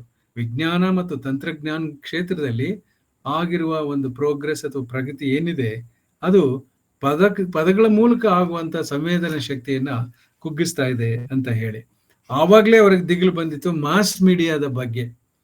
ಮಾಸ್ ಮೀಡಿಯಾ ಸಿನಿಮಾ, ಟೆಲಿವಿಷನ್, ಜಾಹೀರಾತು, ಬೆಸ್ಟ್ ಸೆಲ್ಲರ್ಸ್ ಇವೆಲ್ಲ ಹೆಚ್ಚುವುದು, ವೃದ್ಧಿ ಆಗೋದು ಇಮ್ಮೆಚ್ಯೂರ್ ಧೋರಣೆಗಳಿಂದ ಅಂತ ಪಾಪ ಅವರು ತುಂಬಾ ಕಳಕಳಿಯಿಂದ ಹೇಳಿದ್ದಾರೆ. ಮಾಸ್ ಮೀಡಿಯಾಗಳಾದಂತ ಸಿನಿಮಾ, ಟೆಲಿವಿಷನ್ 1924 ಹೊತ್ತಿಗೆ ಟೆಲಿವಿಷನ್ ಆಗ ಬಂದಿರ್ಲಿಲ್ವೋ ಏನೋ, ಒಟ್ಟಿನಲ್ಲಿ ಸಿನಿಮಾ ಬಂದಿತ್ತು, ಜಾಹೀರಾತು ಪ್ರಾಯಶಃ ಶುರುವಾಗಿತ್ತು, ಮತ್ತೆ ಬೆಸ್ಟ್ ಸೆಲ್ಲರ್ಸ್ ಅಂತ ಪುಸ್ತಕಗಳ ಭರಾಟೆ. ನೀವು ಇವತ್ತಿಗೂ ಕೇಳ್ಬೋದು, ಕೆಲವು ಪುಸ್ತಕಗಳು 50 ಲಕ್ಷ, ಅದು 100 ಲಕ್ಷ, 10 ಲಕ್ಷ ಹಿಂಗೆಲ್ಲ ಖರ್ಚಾಗ್ತಾ ಇದೆ ಅಂತ ಬರುತ್ತೆ. ಇದನ್ನ ಬೆಸ್ಟ್ ಸೆಲ್ಲರ್ಸ್ ಅಂತ ನಾವು ಕರಿತೀವಿ. ಜಾಹೀರಾತು, ಸಿನಿಮಾ ಮತ್ತು ಬೆಸ್ಟ್ ಸೆಲ್ಲರ್ ಇವು ಹೆಚ್ಚಾಗೋದು, ವೃದ್ಧಿಯಾಗುವುದು ಇಮ್ಮೆಚ್ಯೂರಿಟಿಯ ಲಕ್ಷಣ ಅಂತ ಹೇಳಿ ಪಾಪ ಅವ್ರು ಹೇಳಿದ್ರು. ಇವುಗಳ ಪರಿಣಾಮವಾಗಿ ಈ ಪರ್ಮನೆಂಟ್ ಇನ್ಸೆನ್ಸಿಟಿವಿಟಿ ಬರುತ್ತೆ. ಯಾವಾಗ ನೀವು ಈ ಬೆಸ್ಟ್ ಸೆಲ್ಲರ್ ಹಿಂದೆ ಹೊರಡ್ತೀರಾ, ಯಾವಾಗ ಸಿನಿಮಾ ಮತ್ತು ಟೆಲಿವಿಷನ್ಗಳ ಹಿಂದೆ ನಾವು ಅದಕ್ಕೆ ಬಹಳ ಪ್ರಾಮುಖ್ಯತೆಯನ್ನು ಕೊಟ್ಟು ಭಾವಿಸ್ತೀವಿ, ಆವಾಗ ಪರ್ಮನೆಂಟ್ ಇನ್ಸೆನ್ಸಿಟಿವಿಟಿ ಪ್ರಾಪ್ತವಾಗುತ್ತದೆ ಅಂತ ಶರ ಬರ್ದಂಗೆ ಅವರು ಭವಿಷ್ಯ ನುಡಿದಿದ್ರು. ಅದ್ ನಿಜ ಅಂತ ಅನ್ಸತ್ತೆ. ಪರ್ಮನೆಂಟ್ ಇನ್ಸೆನ್ಸಿಟಿವಿಟಿ ಹೆಚ್ಚು ನಾವು ಈ ಸಿಕ್ಸರ್ಗಳು, ಬೌಂಡ್ರಿಗಳು ಮತ್ತು IPL, WPL ಇದನ್ನ ನೋಡ್ತಾ ಈಗ ಬಿರಾದರ್ ಹೇಳ್ತಾ ಇದ್ರು, ಪ್ರಾರಂಭದಲ್ಲಿ 100 ಜನ ಇದ್ರು ಸರ್, ಈಗ ಸ್ವಲ್ಪ IPL ಶುರುವಾದ್ಮೇಲೆ ಕಡಿಮೆ ಆಗಿದ್ದಾರೆ ಇದರಲ್ಲಿ ಪಾರ್ಟಿಸಿಪೇಟ್ ಮಾಡೋರು ಅಂತ. ಸಹಜ, ಯಾಕಂದ್ರೆ ಅದು ಕೊಡೋಂಥ ಥ್ರಿಲ್ ಇದೆಯಲ್ಲ, ಅದು ಸಿಕ್ಸರ್ಗಳು ಬಾರಿಸ್ತಾರೆ, ಬೌಂಡ್ರಿಗೆ ಓಡಿಸ್ತಾ ಇರ್ತಾರೆ, ಅವ್ರ ಸ್ಕೋರ್ನ ಇವ್ರು ಚೇಸ್ ಮಾಡ್ತಾರೆ, ಇವ್ರ ಸ್ಕೋರ್ನ ಅವ್ರು ಚೇಸ್ ಮಾಡ್ತಾರೆ, ಪರಿಣಾಮ ಅಸ್ತವ್ಯಸ್ತವಾಗುತ್ತೆ, ವ್ಯತ್ಯಾಸ ಆಗುತ್ತೆ. ಆ ಥ್ರಿಲ್ಲು, ಆ ಕ್ಷಣದಲ್ಲಿ ಸಿಕ್ಕುವಂತ ಸುಖ ಈ ಕಾವ್ಯವನ್ನು ಓದೋದ್ರಲ್ಲಿ ಮತ್ತು ಸಾಹಿತ್ಯ ಕೃತಿಗಳನ್ನ, ಕ್ಲಾಸಿಕ್ಸ್ನ ಗಮನಿಸೋದ್ರಲ್ಲಿ ಪ್ರಾಯಶಃ ನಮಗೆ ಲಭ್ಯವಾಗಬಾರಲಾರದು. ಆ ದೃಷ್ಟಿಯಿಂದ ವಿದ್ಯಾವಂತರು ಕೂಡ ಈ ಥ್ರಿಲ್ಗೆ ಅವರು ಈಡಾಗೋದು ಬಹಳ ಸಹಜ. ಇದು ಎಕ್ಸ್ಪೋಸ್ ಆಗ್ತಾ ಎ ರಿಚರ್ಡ್ಸ್ ಏನ್ ಹೇಳ್ತಾರೆ ಅಂತಂದ್ರೆ, ಪರ್ಮನೆಂಟ್ ಇನ್ಸೆನ್ಸಿಟಿವಿಟಿ ಪ್ರಾಪ್ತವಾಗುತ್ತದೆ. ಅಸೂಕ್ಷ್ಮತೆ, ಶಾಶ್ವತವಾದಂತ ಅಸೂಕ್ಷ್ಮತೆ. ನಾವು ಥ್ರಿಲ್ಲರ್ಗಳನ್ನ, ಧಾರಾವಾಹಿಗಳನ್ನ, ಈ ಅಡ್ವರ್ಟೈಸ್ಮೆಂಟ್ಗಳನ್ನ ನೋಡ್ತಾ ಗಹನವಾದ ವಿಚಾರಗಳಿಗೆ ಮನಸ್ಸು ತೆರ್ಕೊಳ್ಳೋದಿಲ್ಲ. ಯಾವ ಮಟ್ಟಕ್ಕೆ ಹೋಗ್ತಾರೆ ಎ ರಿಚರ್ಡ್ಸ್ ಅಂತ ಹೇಳಿದ್ರೆ, ಇವುಗಳನ್ನ ನೋಡ್ತಾ ನಮ್ಮ ಮಿದುಳಿನ ರಚನೆಯಲ್ಲೇ ಬದಲಾವಣೆ ಆದರೂ ಆಶ್ಚರ್ಯವಿಲ್ಲ ಅಂತ ಹೇಳ್ತಾರೆ. ನಮ್ಮ ಬ್ರೈನು ಅದಕ್ಕೆ ಹೊಂದ್ಕೊಳ್ಳೋ ತರ ಪ್ರಾಯಶಃ ಬದಲಾಗ್ಬಿಡ್ಬೋದು ಮಿದುಳಿನ ರಚನೆ. ಅದರಿಂದ ಬಹಳ it is a very dangerous development ಅಂತ ಅವರು ಆಗ್ಲೇ 100 ವರ್ಷದ ಹಿಂದೆನೆ ಎಚ್ಚರಿಕೆ ಕೊಟ್ಟಿದ್ರು. ಆದ್ರಿಂದ ಈ ಸಮಕಾಲೀನ ಸನ್ನಿವೇಶದಲ್ಲಿ ಈ ಬೆಳವಣಿಗೆಯನ್ನ ರಿವರ್ಸ್ ಮಾಡೋದಕ್ಕೆ ಸಾಧ್ಯವೇ ಅಂತ ನಾವು ಗಂಭೀರವಾಗಿ ಚಿಂತಿಸಬೇಕಾಗಿದೆ. ಈ ರೀತಿಯಾಗಿ ನಾವು ಒಂದು ಥ್ರಿಲ್ ಅನ್ನ ಹರಿಸಿ ಹುಡುಕ್ತಾ ಹೊರಟಿರೋದನ್ನ, ಈ ಪದ್ಧತಿಯನ್ನ ರಿವರ್ಸ್ ಮಾಡೋದಕ್ಕೆ ಸಾಧ್ಯವೇ ಅಂತ, ಇದನ್ನ ರಿಚರ್ಡ್ಸ್ ಅವರು ಕ್ರೈಸಿಸ್ ಆಫ್ ಸ್ಟ್ಯಾಂಡರ್ಡ್ಸ್ ಅಂತ ಕರೆದ್ರು. ಗುಣಮಟ್ಟದ ಬಿಕ್ಕಟ್ಟು, ಒಂದರ್ಥದಲ್ಲಿ ಗುಣಮಟ್ಟದ ಬಿಕ್ಕಟ್ಟು, ಕ್ರೈಸಿಸ್ ಆಫ್ ಸ್ಟ್ಯಾಂಡರ್ಡ್ಸ್. ಅದನ್ನು ನಾವು ಇದೊಂದು ದುರಂತಮಯವಾಗಿ ಹೋಗ್ಬಿಟ್ಟಿದೆ. ಇಟ್ ಈಸ್ ಎ ಕೆಟಾಸ್ಟ್ರಫಿ ಅಂತ ಕರೀತಾರೆ ಇಂಗ್ಲಿಷ್ನಲ್ಲಿ Richards. This crisis of standards is a catastrophe. ಮನುಕುಲಕ್ಕೆ ಆವರಿಸಿರುವಂತ ಒಂದು ದುರಂತ, ಬಿಕ್ಕಟ್ಟು ಅಂತ ಹೇಳಿ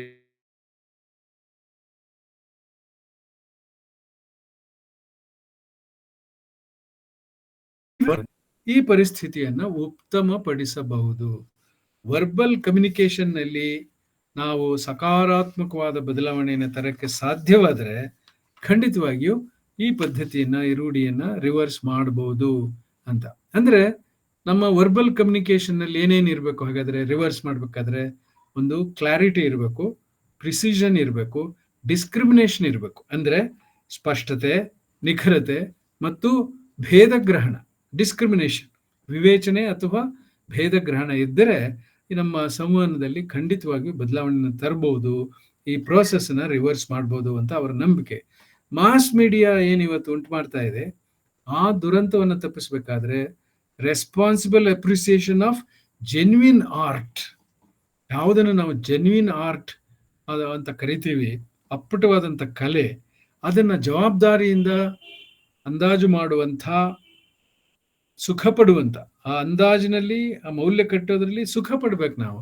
ಆ ರೂಢಿಯನ್ನು ನಾವು ಬೆಳೆಸ್ಕೊಂಡ ಪಕ್ಷದಲ್ಲಿ ಮಾಸ್ ಮೀಡಿಯಾದಿಂದ ಆಗ್ತಾ ಇರುವ ದುರಂತವನ್ನು ತಪ್ಪಿಸ್ಬೋದು ಅಂತ ಹೇಳಿ, ಸಾಂಸ್ಕೃತಿಕ ಗುಣಮಟ್ಟ ಅಂತ ಏನಿದೆ ಅದನ್ನು ನಾವು ಕಾಪಾಡಿಕೊಳ್ಬೇಕಾದ್ರೆ, ಕ್ವಾಲಿಟಿ ಆಫ್ ಕಲ್ಚರ್ ಅದನ್ನು ಕಾಪಾಡ್ಕೋಬೇಕಾದ್ರೆ ಕಲೆಯ ಪಾತ್ರ ಏನು ಅಂತ ರಿಚರ್ಡ್ಸ್ ಮತ್ತು FR ಲಿವಿಸ್ ಇಬ್ಬರೂ ಕೂಡ ಕಾಳಜಿಯನ್ನು ವ್ಯಕ್ತಪಡಿಸಿದ್ದಾರೆ. ಕಾವ್ಯವನ್ನಾಗ್ಲಿ ವಿಮರ್ಶೆಯನ್ನಾಗ್ಲಿ ನಾವು ಯಾವತ್ತೂ ಕೂಡ ಹಗುರವಾಗಿ ತೆಗೆದುಕೊಳ್ಳಬಾರದು ಅನ್ನೋದು ಅವರ ಇರಾದೆ. ಅವುಗಳನ್ನು ನಿರಂತರವಾಗಿ ನಾವು ಪುನರ್ನಿರ್ಮಾಣ ಮಾಡ್ತಾನೆ ಇರಬೇಕು. ಕಾವ್ಯ ವಿಮರ್ಶೆ ಅದು ಕಂಟಿನ್ಯೂಸ್ ಆಗಿ ನಿರ್ಮಾಣ ಆಗ್ತಾ ಇರಬೇಕು. ಅವುಗಳ ಮೂಲ ಗುಣವನ್ನು ನಾವು ಅರ್ಥ ಮಾಡ್ಕೊಳ್ಳೋದಕ್ಕೆ ಪ್ರಯತ್ನಶೀಲರಾಗಿರ್ಬೇಕು. ವಿಮರ್ಶೆಯ ಮಾರ್ಗದರ್ಶನದಲ್ಲಿ ಸುದೃಢವಾಗಿ ಕಾವ್ಯದಿಂದ ಮನುಷ್ಯನ ಮನಸ್ಸು, ವಿಮರ್ಶೆಯ ಮಾರ್ಗದರ್ಶನದಲ್ಲಿ ಸುದೃಢವಾಗುವ ಕಾವ್ಯದಿಂದ ಮನುಷ್ಯನ ಮನಸ್ಸು ಮತ್ತು ಸಂಸ್ಕೃತಿ ಉದ್ದೀಪನಗೊಳ್ಳುತ್ತೆ ಅಂತ ರಿಚರ್ಡ್ಸ್ ಅವರ ಅಭಿಪ್ರಾಯ. ಅಂದ್ರೆ ವಿಮರ್ಶೆಯನ್ನು ಅಷ್ಟು ಪ್ರಮುಖವಾದ ನೆಲೆಯಲ್ಲಿಟ್ಟು ಅವರು ವಿಮರ್ಶೆ ಮುಂದೆ ಕಾವ್ಯ ಹಿಂದೆ ಅನ್ನೋ ಅರ್ಥಬರವಾಗಿ ಅವರು ಮಾತಾಡಿದ್ದಾರೆ. ನಮ್ಮ ಒಂದು ಪಾರಂಪರಿಕವಾದ ಅಂಡರ್ಸ್ಟ್ಯಾಂಡಿಂಗ್ ಏನಿತ್ತು ಅಂದ್ರೆ ಕಾವ್ಯ ಮೊದಲು ಬರುತ್ತೆ, ಆನಂತರ ವಿಮರ್ಶೆ ಬರುತ್ತೆ ಅಂತ ಹೇಳಿ. ಆದ್ರೆ ರಿಚರ್ಡ್ಸ್ ವಿಮರ್ಶೆಯ ಮಾರ್ಗದರ್ಶನದಲ್ಲಿ ಕಾವ್ಯ ಸುದೃಢವಾಗೋದಾದ್ರೆ ಖಂಡಿತವಾಗಿಯೂ ಮನುಷ್ಯನ ಮನಸ್ಸು ಮತ್ತು ಸಂಸ್ಕೃತಿ ಉದ್ದೀಪನಗೊಳ್ಳುತ್ತೆ ಅಂತ ಅವ್ರ ತೀರ್ಮಾನ. ಸಂಕೀರ್ಣವಾದ ಸಂರಚನೆಗಳ ಜೊತೆ ವ್ಯವಹರಿಸೋದಕ್ಕೆ ನಾವು ಅಸಮರ್ಥರಾಗ್ತಾ ಇರೋದು ಒಂದು ದೋಷ. ಕಾಂಪ್ಲೆಕ್ಸಿಟಿ ಅಂತ ಏನಿದೆ ಅದನ್ನ ನೋಡಿ ನಾವು ಹೆದರ್ತಾ ಇದ್ದೀವಿ. ನಮ್ಮ ಸಮಕಾಲೀನ ಪ್ರಪಂಚದಲ್ಲಿ ಸಂಕೀರ್ಣತೆ ಜೊತೆನೆ ನಾವು ಬದುಕ್ತಾ ಇದ್ದೀವಿ.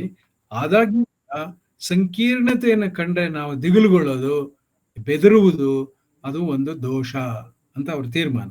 ಶಿಕ್ಷಣ ಕ್ರಮದಲ್ಲಿ ಸುಧಾರಣೆ ಆಗ್ಬೇಕು, ಇದನ್ನ ಸರಿಪಡಿಸ್ಬೇಕಾದ್ರೆ ಎಜುಕೇಶನ್ ಸಿಸ್ಟಮ್ ಅಲ್ಲಿ ಸುಧಾರಣೆ ಆಗ್ಬೇಕು ಅಂತ ಹೇಳ್ತಾರೆ. ಎಲ್ಲಿಂದ ಎಲ್ಲಿಗೆ ನೋಡಿ, ವಿಮರ್ಶೆ ಸುದೃಢವಾಗ್ಬೇಕಾದ್ರೆ, ಉತ್ಕೃಷ್ಟವಾದಂಥ ಕಾವ್ಯ ಹೊರಹೊಮ್ಮಿ ಬರ್ಬೇಕಾದ್ರೆ ನಮ್ಮ ಸಂದರ್ಭದಲ್ಲಿ ಸನ್ನಿವೇಶದಲ್ಲಿ ನಮ್ಮ ಎಜುಕೇಶನ್ ಸಿಸ್ಟಮ್ ಸರಿಯಾಗಬೇಕು. ಆ ಮೂಲದಲ್ಲಿ ಎಲ್ಲೋ ದೋಷ ಇದೆ. What would happen if you do not develop improved teaching soon enough? Improved teaching, ನಮ್ಮ ಟೀಚಿಂಗ್ ಉತ್ತಮಗೊಳ್ಬೇಕು, ಇಂಪ್ರೂವ್ ಆಗಬೇಕು, ನಮ್ಮ ಶೈಕ್ಷಣಿಕ ವಲಯ ಸುಧಾರಿಸಬೇಕು. ಹಾಗೇನಾದ್ರೂ ಒಂದು ಪಕ್ಷ ಆಗದೆ ಇದ್ರೆ ಅದರ ದುಷ್ಪರಿಣಾಮಗಳೇನು? The comics and the other mass media are on the rampage and remedies must be sought. Comic books ಓದೋದು, ಧಾರಾವಾಹಿಗಳು ನೋಡೋದು, ಈ ಥರದ್ದು ಮಧ್ಯದಲ್ಲಿ ಬಂದ್ಬಿಟ್ಟು ನಮ್ಮನ್ನ ಸಂಪೂರ್ಣವಾಗಿ ದಿಕ್ಕೆಡಿಸಿ ನಮ್ಮ ಸಂಸ್ಕೃತಿ ಪತನವಾಗುವ ಹಾಗೆ ಮಾಡುತ್ತೆ ಅಂತ ಹೇಳಿ. ಈ ಆರ್ಟಿಫಿಷಿಯಲ್ ಇಂಟೆಲಿಜೆನ್ಸ್ ಅನ್ನೋದು ಆಗಿನ್ನೂ ಅವ್ರಿಗೆ ಹೊಳೆದಿರ್ಲಿಲ್ಲ. ರಿಚರ್ಡ್ಸ್ಗೆ ಪ್ರಾಯಶಃ ಈಗ ಬದುಕಿದ್ರೆ ಅವರು ಅದ್ರ ಬಗ್ಗೆನೂ ಮಾತಾಡ್ತಾ ಇದ್ರು ಅಂತ ಕಾಣಿಸುತ್ತೆ. ಕವಿತೆಯ ಮೇಲೆ ಈ ಆರ್ಟಿಫಿಷಿಯಲ್ ಇಂಟೆಲಿಜೆನ್ಸ್ ಏನೇನು ಪರಿಣಾಮ ಬೀರುತ್ತೆ ಅಂತ ನಾವು ಸಮಕಾಲೀನ ಪ್ರಪಂಚದಲ್ಲಿ ಆಲೋಚನೆ ಮಾಡಬೇಕಾಗಿದೆ. Therefore, the question how effective classroom teaching actually is becomes crucial. ಅವರೊಬ್ಬ ಪ್ರಾಧ್ಯಾಪಕರಾಗಿ ರಿಚರ್ಡ್ಸ್ ಅವರು ಕ್ಲಾಸ್ ರೂಮ್ ಟೀಚಿಂಗ್ ಬಗ್ಗೆ ಒತ್ತು ಕೊಟ್ಟು ಆ ಕಾಲದಲ್ಲಿ ಹೇಳಿದ್ರು, ನಮ್ಮ ಸಿಸ್ಟಮ್, ಎಜುಕೇಶನ್ ಸಿಸ್ಟಮ್ ಸುಧಾರಿಸಬೇಕು, ಕ್ಲಾಸ್ ರೂಮ್ ಟೀಚಿಂಗ್ ಉತ್ತಮವಾಗಬೇಕು, ಅವರ training in the use of words ಅದರಲ್ಲಿ ನಿಪುಣತೆ ಒಂದು ಪರಿಣತಿಯನ್ನು ನಾವು ಪಡಿಬೇಕು. Training in the use of words, ಪುನಃ ಪುನಃ ಹೇಳ್ತಾರೆ ಅವರು, ವರ್ಬಲ್ ಕಮ್ಯುನಿಕೇಶನ್ ನಲ್ಲಿ ನಾವು ಸುಧಾರಿಸಬೇಕು, ಏನೋ ದೋಷ ಇದೆ. ಈ training in the use of words ಅದು ನಡಿಬೇಕು, ಅದಿಲ್ಲದೆ ನಮ್ಮ ಕಲ್ಚರು ಇಂಪ್ರೂವ್ ಆಗೋದಿಲ್ಲ. ಈಗಾಗಲೇ ನಾವು ಪತನದ ಹಾದಿಯಲ್ಲಿ ಇದ್ದೀವಿ ಅಂತ ಎಚ್ಚರಿಕೆ ಕೊಟ್ಟಿದೆ. ಪದಗಳನ್ನು ಉಪಯೋಗಿಸೋದ್ರಲ್ಲಿ ನಾವು ಕಲಿತಕ್ಕಂಥ ತಂತ್ರ ಮತ್ತು ಕೌಶಲ ಮತ್ತು ನಾವೀನ್ಯತೆ ಬಹಳ ಮುಖ್ಯ. Even advance literary students need training ಅಂತ ಹೇಳ್ತಾರೆ ಅವರು. ಅಡ್ವಾನ್ಸ್ಡ್ ಲಿಟರರಿ ಸ್ಟೂಡೆಂಟ್ಸ್ ಸಾಹಿತ್ಯವನ್ನು ಓದೋದ್ರಲ್ಲಿ, ಅರ್ಥ ಮಾಡ್ಕೊಳ್ಳೋದ್ರಲ್ಲಿ, ವ್ಯಾಖ್ಯಾನ ಮಾಡೋದ್ರಲ್ಲಿ ಬಹಳ ದೂರ ಕ್ರಮಿಸಿರುವ ಅಡ್ವಾನ್ಸ್ ಟ್ರೈನಿಂಗ್ ಅನ್ನು ಪಡೆದಿರುವ ವಿದ್ಯಾರ್ಥಿಗಳಿಗೂ ಕೂಡ ಈ ಒಂದು ತರಬೇತಿ ಬಹಳ ಮುಖ್ಯ. ಪೊಯಿಟಿಕ್ ಟೆಕ್ಸ್ಟ್ ನ ಅರ್ಥ ಮಾಡ್ಕೊಳ್ಳೋದ್ರಲ್ಲಿ ಅವರು ಸೋಲ್ತಾರೆ ಅಂತ ಹೇಳಿ. ಆ ಪ್ರಾಕ್ಟಿಕಲ್ ಕ್ರಿಟಿಸಿಸಮ್ 1929ರಲ್ಲಿ ಬಂತು ಅಂತ ಹೇಳಿದೆ. ಅದೇ ಯಾತಕ್ಕೆ ಮುಖ್ಯ ಆಗ್ತಾ ಇದೆ, ಇವತ್ತು ನಾವು ಅದನ್ನ ಪರಿಗಣಿಸಿ ಲಾಭ ಪಡ್ಕೋಬೇಕಾಗಿದೆ. ಏನ್ ಹೇಳ್ತು ಅದು practical criticism? It helps to reach the heart of a poem.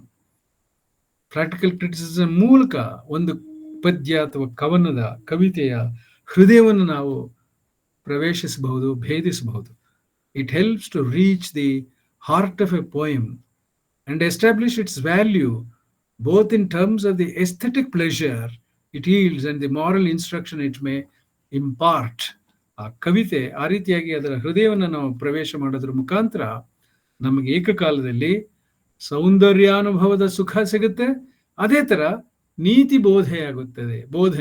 ನೀತಿ ಬೋಧನೆಯೂ ಮಾರಲ್ ಇನ್ಸ್ಟ್ರಕ್ಷನ್ ಸಿಗುತ್ತೆ, ಎಸ್ಥೆಟಿಕ್ ಪ್ಲೆಷರ್ ಕೂಡ ದಕ್ಕತ್ತೆ ಅಂತ ಹೇಳಿ ಏಕಕಾಲದಲ್ಲಿ ಎರಡನ್ನೂ ನಾವು ಸಾಧಿಸಬಹುದು ಅನ್ನೋದು ಅವರ ಅಭಿಪ್ರಾಯ. ಈ ಬದುಕು ಅನ್ನೋದು ಯಾವತ್ತೂ ಕೂಡ ಅಸ್ತವ್ಯಸ್ತವಾಗಿರುತ್ತೆ. ಅದನ್ನ ವ್ಯವಸ್ಥಿತವಾಗಿ ಅಭಿವ್ಯಕ್ತಗೊಳಿಸುವವನು ಕಲಾವಿದ. Life is always in a state of disorderliness. ಅದನ್ನು ವ್ಯವಸ್ಥಿತವಾಗಿ ಆರ್ಡರ್ಲಿಯಾಗಿ ನಮಗೆ ಒಂದು ವಿನ್ಯಾಸದಲ್ಲಿ ದಕ್ಕಿಸುವವನು ಕಲಾವಿದ. ಕಲಾವಿದನಿಂದ ಈ ರೀತಿಯಾಗಿ ಸಿದ್ಧಗೊಂಡಂತ ಆ ವ್ಯವಸ್ಥೆಯನ್ನ ಮೌಲ್ಯಮಾಪನ ಮಾಡುವವನು ವಿಮರ್ಶಕ. ಅದರಿಂದ ಕವಿ ನಾವು ನೋಡುವ ಲೋಕವನ್ನು ವ್ಯವಸ್ಥಿತವಾಗಿ ಸಜ್ಜುಗೊಳಿಸಿದ್ರೆ ಅದನ್ನ ಒಂದು ವಿನ್ಯಾಸದಲ್ಲಿ ನಮಗೆ ಒದಗಿಸಿ ವ್ಯಾಖ್ಯಾನ ಮಾಡ್ತಕ್ಕಂಥವನು ವಿಮರ್ಶಕ. ಇಬ್ರು ಮುಖ್ಯನೇ ನಮಗೆ, ಕವಿಯೂ ಬೇಕು, ವಿಮರ್ಶಕನೂ ಬೇಕು. ಕವಿತೆಯ ಬಹಳ ವಲಯ ಏನಿದೆ ಅದು ಬಹಳ ವಿಸ್ತಾರವಾದ್ದು. ಎಷ್ಟು ವಿಸ್ತಾರವಾದ್ದು? The area of poetry is vast ಅಂತ ಕರೀತಾನೆ ಅವನು. ಮನುಷ್ಯನ ಪ್ರಜ್ಞೆಯಷ್ಟೇ ಕಾವ್ಯದ ವಲಯ ವಿಸ್ತಾರವಾದದ್ದು ಅನ್ನೋದು ಅವನ ನಂಬಿಕೆ. ಈ ಪ್ರಾಕ್ಟಿಕಲ್ ಕ್ರಿಟಿಸಿಸಮ್ ಅನ್ನ ಒಂದು ಸಮುದ್ರಯಾನಕ್ಕೆ ಹೋಲಿಸಬಹುದು ಅಂತ ತಿಳಿಸ್ತಾ, ಒಬ್ಬ ನಾವಿಕನಿಗೆ ಸಮುದ್ರದ ಆಳದ ಪರಿಚಯ ಇರುತ್ತೆ.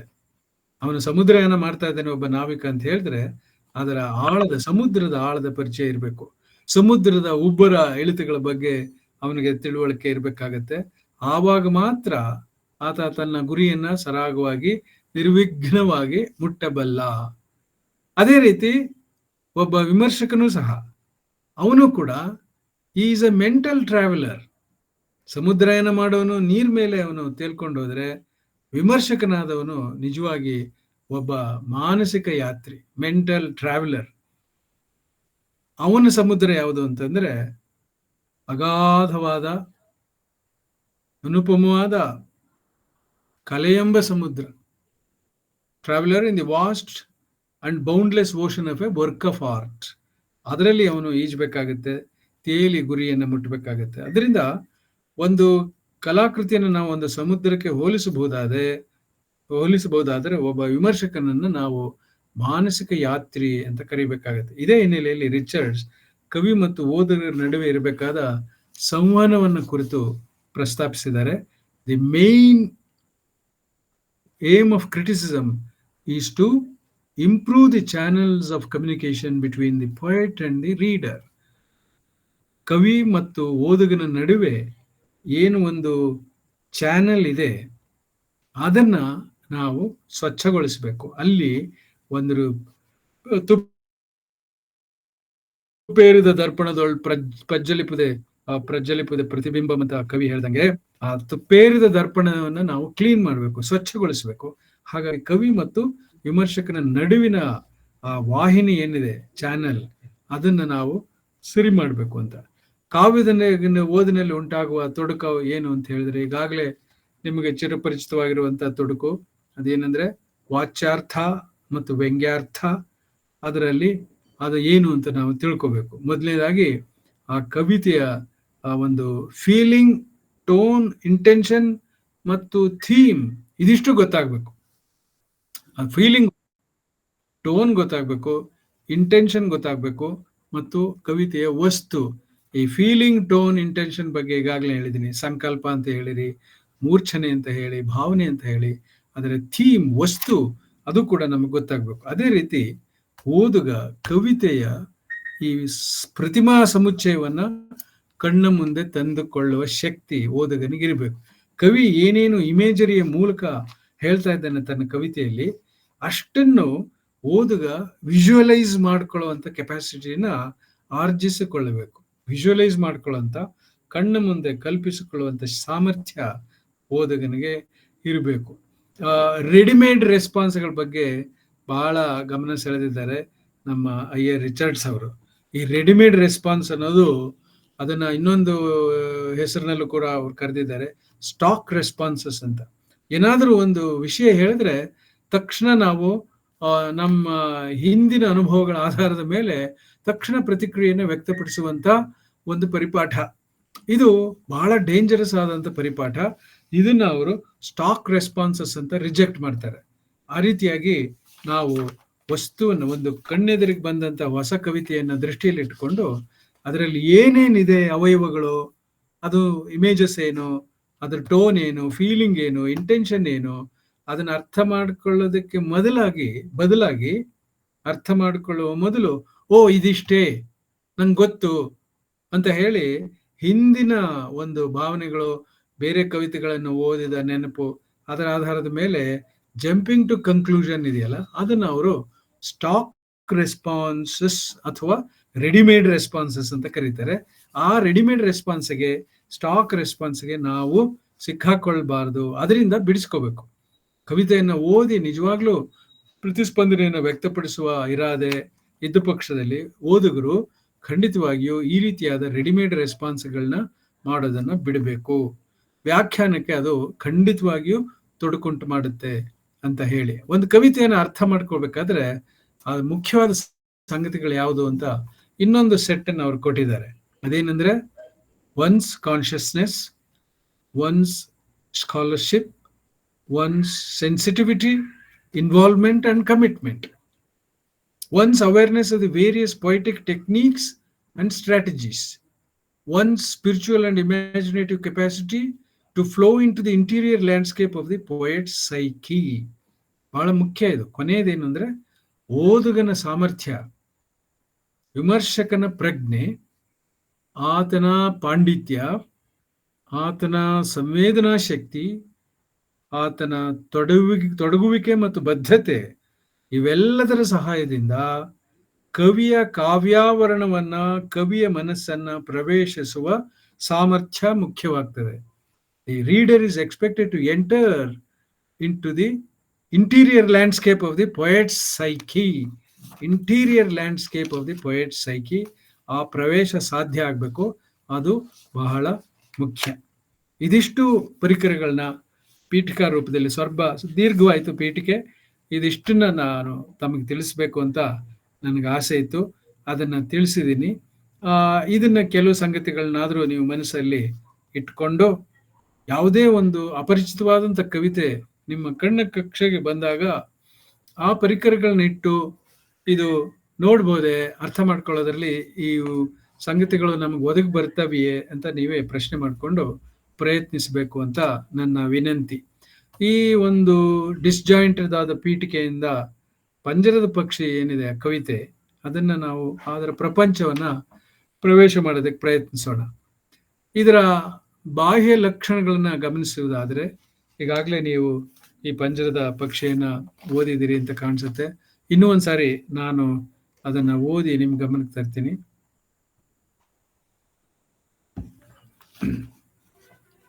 ಪಂಜರದ ಪಕ್ಷಿ. ಸ್ವಚ್ಛಂದ ಹಕ್ಕಿ ಗಾಳಿಯಲ್ಲಿ ತೂಗುತ್ತೆ, ಹರಿವ ತೊರೆಯಲ್ಲಿ ತೇಲುತ್ತಾ ಸೂರ್ಯನ ಕೇಸರಿ ಕಿರಣಗಳಲ್ಲಿ ರೆಕ್ಕೆಗಳ ಅದ್ದಿ ಆಗಸವೇ ತನ್ನದೆಂದುಕೊಳ್ಳುತ್ತೆ. ಆದರೆ ಚಿಕ್ಕ ಪಂಜರದಲ್ಲಿ ರೆಕ್ಕೆ ಬಡಿಯುವ ಪುಟ್ಟ ಹಕ್ಕಿ ಸರಳುಗಳ ಸಂಧಿಯಲ್ಲಿ ಆಗೀಗ ಇಣುಕುತ್ತೆ. ರೆಕ್ಕೆಗಳು ಹೊಲಿದಿವೆ, ಕಾಲುಗಳು ಕಟ್ಟಿವೆ, ಹೀಗಾಗಿ ಹಾಡಲು ಬಾಯಿ ತೆರೆಯುತ್ತೆ. ಪಂಜರದ ಹಕ್ಕಿ ಕಂಪಿಸುವ ದನಿಯಲ್ಲಿ ಕಾಣದೂರನ್ನು ಕುರಿತು ಕಾಣುವಾಸೆಯಲ್ಲಿ ಹಾಡುತ್ತೆ. ಕಾಣದೂರನ್ನು ಕುರಿತು ಕಾಣುವಾಸೆಯಲ್ಲಿ ಹಾಡುತ್ತೆ. ದೂರದ ಬೆಟ್ಟಗಳಲ್ಲಿ ಹಕ್ಕಿಯ ರಾಗ ಮಾರ್ದನಿಸುತ್ತೆ. ಯಾಕೆಂದರೆ ಪಂಜರದ ಹಕ್ಕಿ ಸ್ವಾತಂತ್ರ್ಯ ಗೀತೆಯ ಹಾಡುತ್ತೆ. ಸ್ವಚ್ಛಂದ ಹಕ್ಕಿ ತಂಗಾಳಿಯ ನೆನೆಯುತ್ತೆ. ಮುಂಜಾವಿನ ಹೊಳೆವ ಹುಲ್ಲುಗಾವಲಲ್ಲಿ ಕೊಬ್ಬಿದ ಹುಳುಗಳಿಗೆ ಹೊಂಚುತ್ತಾ ಆಗಸವೇ ತನ್ನದೆಂದುಕೊಳ್ಳುತ್ತೆ. ಪಂಜರದ ಹಕ್ಕಿ ಕನಸುಗಳ ಗೋರಿಯಲ್ಲಿ ನಿಲ್ಲುತ್ತೆ. ಸಿಂಹ ಸ್ವಪ್ನಗಳ ಕಂಡು ಅದರ ನೆರಳೂ ಬೆಚ್ಚುತ್ತೆ. ರೆಕ್ಕೆಗಳು ಹೊಲಿದಿವೆ, ಕಾಲುಗಳು ಕಟ್ಟಿವೆ, ಹೀಗಾಗಿ ಹಾಡಲು ಬಾಯಿ ತೆರೆಯುತ್ತೆ. ಪಂಜರದ ಹಕ್ಕಿ ಕಂಪಿಸುವ ದನಿಯಲ್ಲಿ ಕಾಣದೂರನ್ನು ಕುರಿತು ಕಾಣುವಾಸೆಯಲ್ಲಿ ಹಾಡುತ್ತೆ. ದೂರದ ಬೆಟ್ಟಗಳಲ್ಲಿ ಹಕ್ಕಿಯ ರಾಗ ಮಾರ್ದನಿಸುತ್ತೆ. ಯಾಕೆಂದರೆ ಪಂಜರದ ಹಕ್ಕಿ ಸ್ವಾತಂತ್ರ್ಯ ಗೀತೆಯ ಹಾಡುತ್ತೆ ಅನ್ನೋದು ಈ ಕವಿತೆಯ ಒಂದು ಆವರಣ. ಇದರಲ್ಲಿ ನೀವು ಗಮನಿಸಿರ್ಬೋದು, ಒಟ್ಟು 37 ಸಾಲುಗಳ ಒಂದು ಚಿಕ್ಕ ಪದ್ಯ ಇದು. ಆರಂಭದ 5 ಸಾಲುಗಳನ್ನು ಹೊರತುಪಡಿಸಿದರೆ 8 ಸಾಲುಗಳುಳ್ಳ 4 ಸ್ಟ್ಯಾಂಜಾಗಳಿವೆ. ಎಂತೈತಲ್ಲ ಇದು 30 ಇಲ್ಲ, ಹೀಗಾಯ್ತು. ಆರಂಭದ 4 ಸಾಲುಗಳನ್ನ ಹೊರತುಪಡಿಸಿದ್ರೆ ಉಳಿದಂತೆ 8 ಸಾಲುಗಳ 4 ಸ್ಟ್ಯಾನ್ಸಾಗಳಿವೆ. ಇದರ ಬಾಹ್ಯ ರೂಪಲಕ್ಷಣಗಳನ್ನ ನಾನು ಹೇಳ್ತಾ ಇದ್ದೀನಿ. ಇಲ್ಲಿ 2 ಹಕ್ಕಿಗಳ ದರ್ಶನ ಆಗುತ್ತೆ ನಮಗೆ. ಒಂದು ಸ್ವಚ್ಛಂದ ಹಕ್ಕಿ, ಸ್ವಚ್ಛಂದ ಹಕ್ಕಿ. ಇನ್ನೊಂದು ಚಿಕ್ಕ ಪಂಜರದಲ್ಲಿ ಬಂದಿಯಾದ ಪುಟ್ಟ ಹಕ್ಕಿ. ಬಂದಿ ಅಲ್ಲ, ಬಂದಿ ಅಲ್ಪ ಪ್ರಾಣ. ಒಂದು ಸ್ವಚ್ಛಂದ ಹಕ್ಕಿ, ಇನ್ನೊಂದು ಚಿಕ್ಕ ಪಂಜರದಲ್ಲಿ ಬಂದಿಯಾದ ಪುಟ್ಟ ಹಕ್ಕಿ.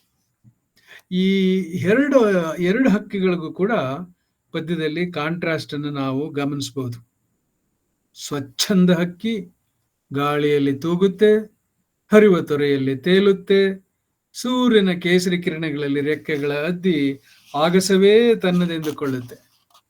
ಪಂಜರದ ಹಕ್ಕಿ ಚಿಕ್ಕ ಪಂಜರದಲ್ಲಿ ರೆಕ್ಕೆ ಬಡಿಯುವ ಪುಟ್ಟ ಹಕ್ಕಿ.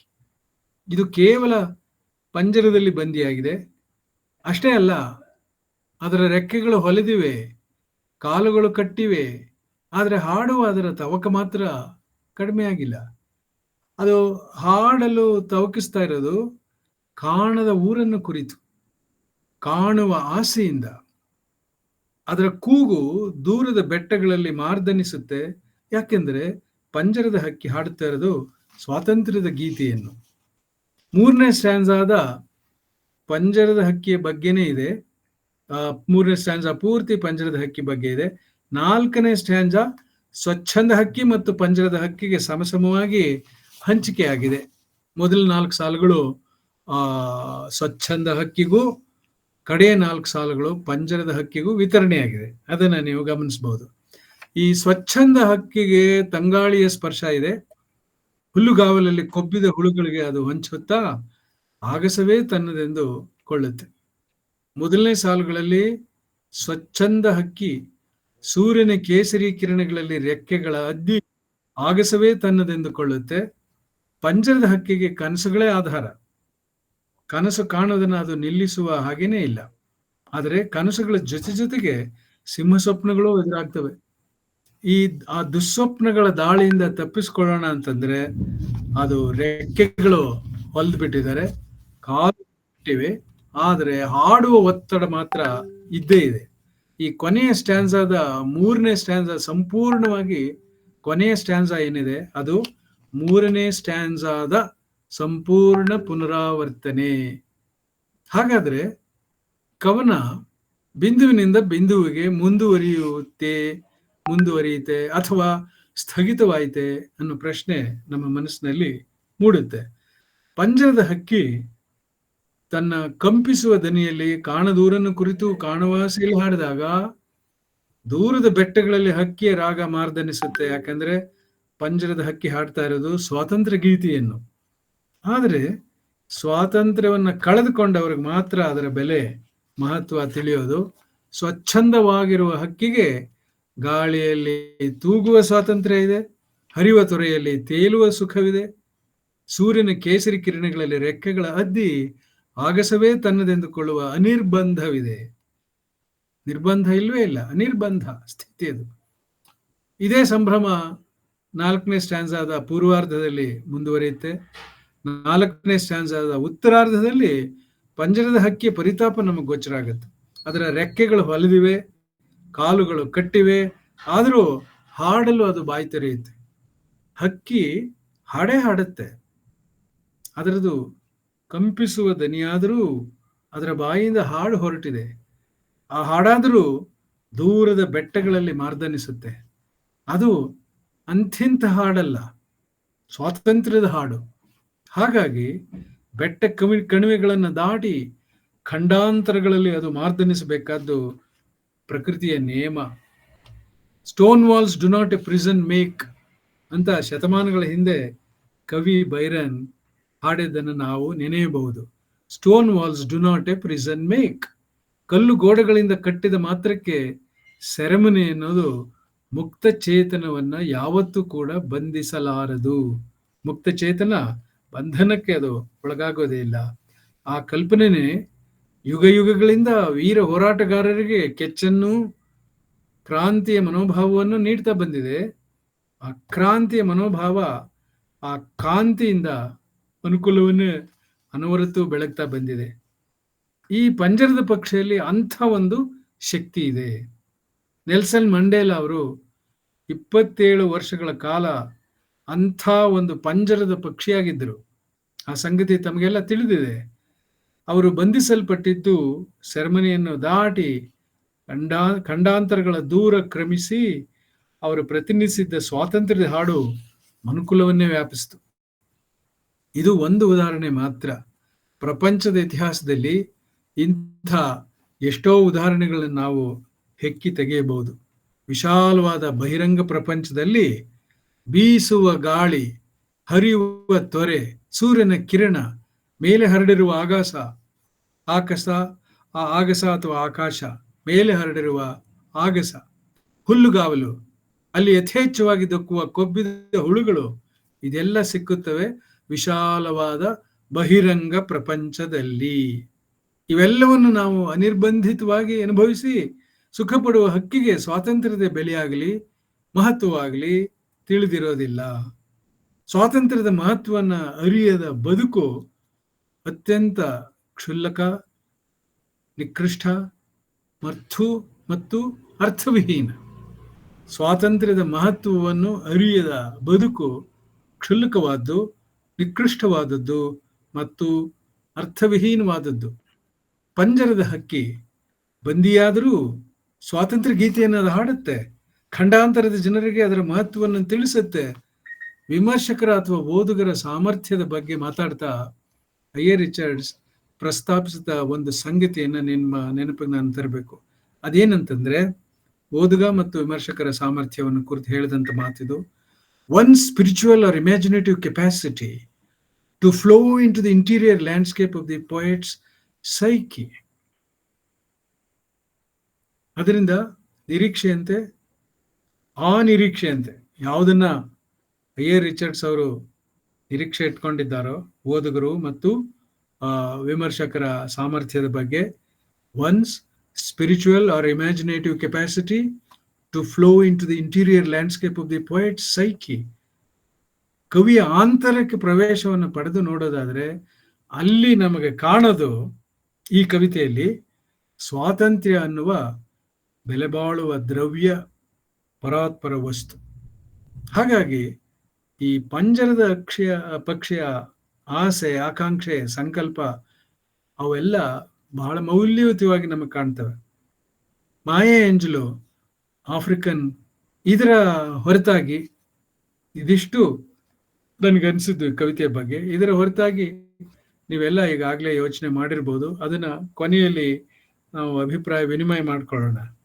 ಮಾಯಾ ಏಂಜಲೋ ಆಫ್ರಿಕನ್ ಅಮೆರಿಕನ್ ಕವಯಿತ್ರಿ, ನಾಗರಿಕ ಹಕ್ಕುಗಳ ಹೋರಾಟಗಾರ್ತಿ, ಸಿವಿಲ್ ಲಿಬರ್ಟೀಸ್ ಆಕ್ಟಿವಿಸ್ಟ್. ಅವರು ನಾಗರಿಕ ಹಕ್ಕುಗಳ ಹೋರಾಟಗಾರ್ತಿ.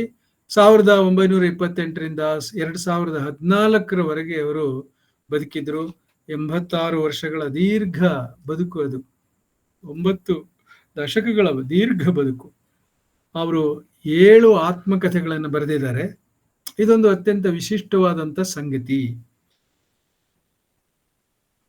ಯಾತಕ್ಕೆ ಅವರು 7 ಆತ್ಮಕಥೆಗಳನ್ನು ಬರೆದರು.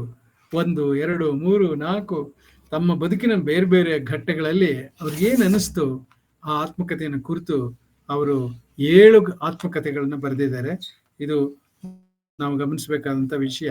3 ಪ್ರಬಂಧ ಸಂಕಲನಗಳನ್ನ, ಅನೇಕ ಕವಿತಾ ಸಂಕಲನಗಳನ್ನ ಹೊರತಂದಿದ್ದಾರೆ. ಅನೇಕ ನಾಟಕಗಳು, ಚಲನಚಿತ್ರಗಳು, ಟಿವಿ ಶೋಸ್, ಸುಮಾರು 50 ವರ್ಷಗಳ ಕಾಲ ಅವರು ಪಬ್ಲಿಕ್ ಲೈಫಲ್ಲಿ, ಲಿಟರರಿ ಮತ್ತು ಕಲ್ಚರಲ್ ಲೈಫಲ್ಲಿ ಆಕ್ಟಿವ್ ಆಗಿದ್ದಂಥವ್ರು. ಇವತ್ತಿಗೂ ಕೂಡ ಅವರ ಪ್ರಭಾವ ಇದ್ದೇ ಇದೆ. ವಿಶ್ವ ಸಾಹಿತ್ಯ ಮಟ್ಟದಲ್ಲಿ ಖಂಡಿತವಾಗಿ ಮಾಯಾ ಏಂಜಲೋ ಬಹಳ ಪ್ರಮುಖವಾದಂತಹ ಹೆಸರು. ಅನೇಕ ಪ್ರಶಸ್ತಿ ಪುರಸ್ಕಾರಗಳು ಅವ್ರಿಗೆ ದಕ್ಕಿದೆ.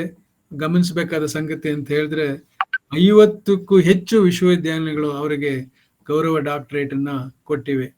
7 ಆತ್ಮಚರಿತ್ರೆಗಳಲ್ಲಿ ಮೊದಲನೇದು ಪ್ರಕಟ ಆದದ್ದು 1969ನೇ ಇಸ್ವಿಯಲ್ಲಿ, ಫಸ್ಟ್ ವಾಲ್ಯೂಮ್. ಅದಕ್ಕೆ ಅವ್ರು ಕೊಟ್ಟಿರುವಂತ ಹೆಸರು ಬಹಳ ಅರ್ಥಗರ್ಭಿತವಾಗಿದೆ. ಅವರು know why the caged bird sings, know why the caged bird sings. ಇವತ್ತು ನಾವು ಕವಿತೆಯನ್ನು ಏನು ತೆಗೆದುಕೊಂಡ್ವಿ ವ್ಯಾಖ್ಯಾನಕ್ಕೋಸ್ಕರ, ಪಂಜರದ ಪಕ್ಷಿ ಅಂತ, ಈ ಒಂದು ರೂಪಕ ಅನುಗಾಲದಿಂದ ಮಾಯಾ ಏಂಜಲೋನ ಕಾಡಿರುವಂತ ರೂಪಕ. ಹಾಗಾಗಿ ತಮ್ಮ ಆತ್ಮಕಥೆಗಳ ಆ ಸಾಲಿನಲ್ಲಿ ಮೊದಲನೇ ಸಂಪುಟ 1969ರಲ್ಲಿ ಅವರು ಪ್ರಕಟ ಮಾಡಿದ್ರಲ್ಲ, ಅದಕ್ಕೆ ಅವರು ಆ ಕೇಜ್ಡ್ ಬರ್ಡ್ ಅನ್ನುವ ಶೀರ್ಷಿಕೆಯನ್ನೇ ಕೊಟ್ಟಿದ್ದಾರೆ, ಪಂಜರದ ಪಕ್ಷಿ. Know why the caged bird sings. ತಮ್ಮ 17ನೇ ವರ್ಷದವರೆಗಿನ ವೃತ್ತಾಂತವನ್ನ ಈ ಮೊದಲನೇ ಸಂಪುಟದಲ್ಲಿ ಅವರು ಕೊಟ್ಟಿದ್ದಾರೆ. ಆ ಕೃತಿಯ ಮೂಲಕ ಏಂಜಲೋ ಅಂತಾರಾಷ್ಟ್ರೀಯ ಖ್ಯಾತಿಯನ್ನು ಗಳಿಸಿದ್ರು. ಆ ಪಂಜರದ ಪಕ್ಷಿ ಅನ್ನುವ ಬದುಕಿನಲ್ಲಿ 10 ಹಲವು ಕಸುಬುಗಳನ್ನ ಮಾಡಿ ಮೇಲೆ ಬಂದಾಕೆ ಮಾಯಾ ಏಂಜಲೋ. ಅಡುಗೆ ಕೆಲಸದವಳಾಗಿ,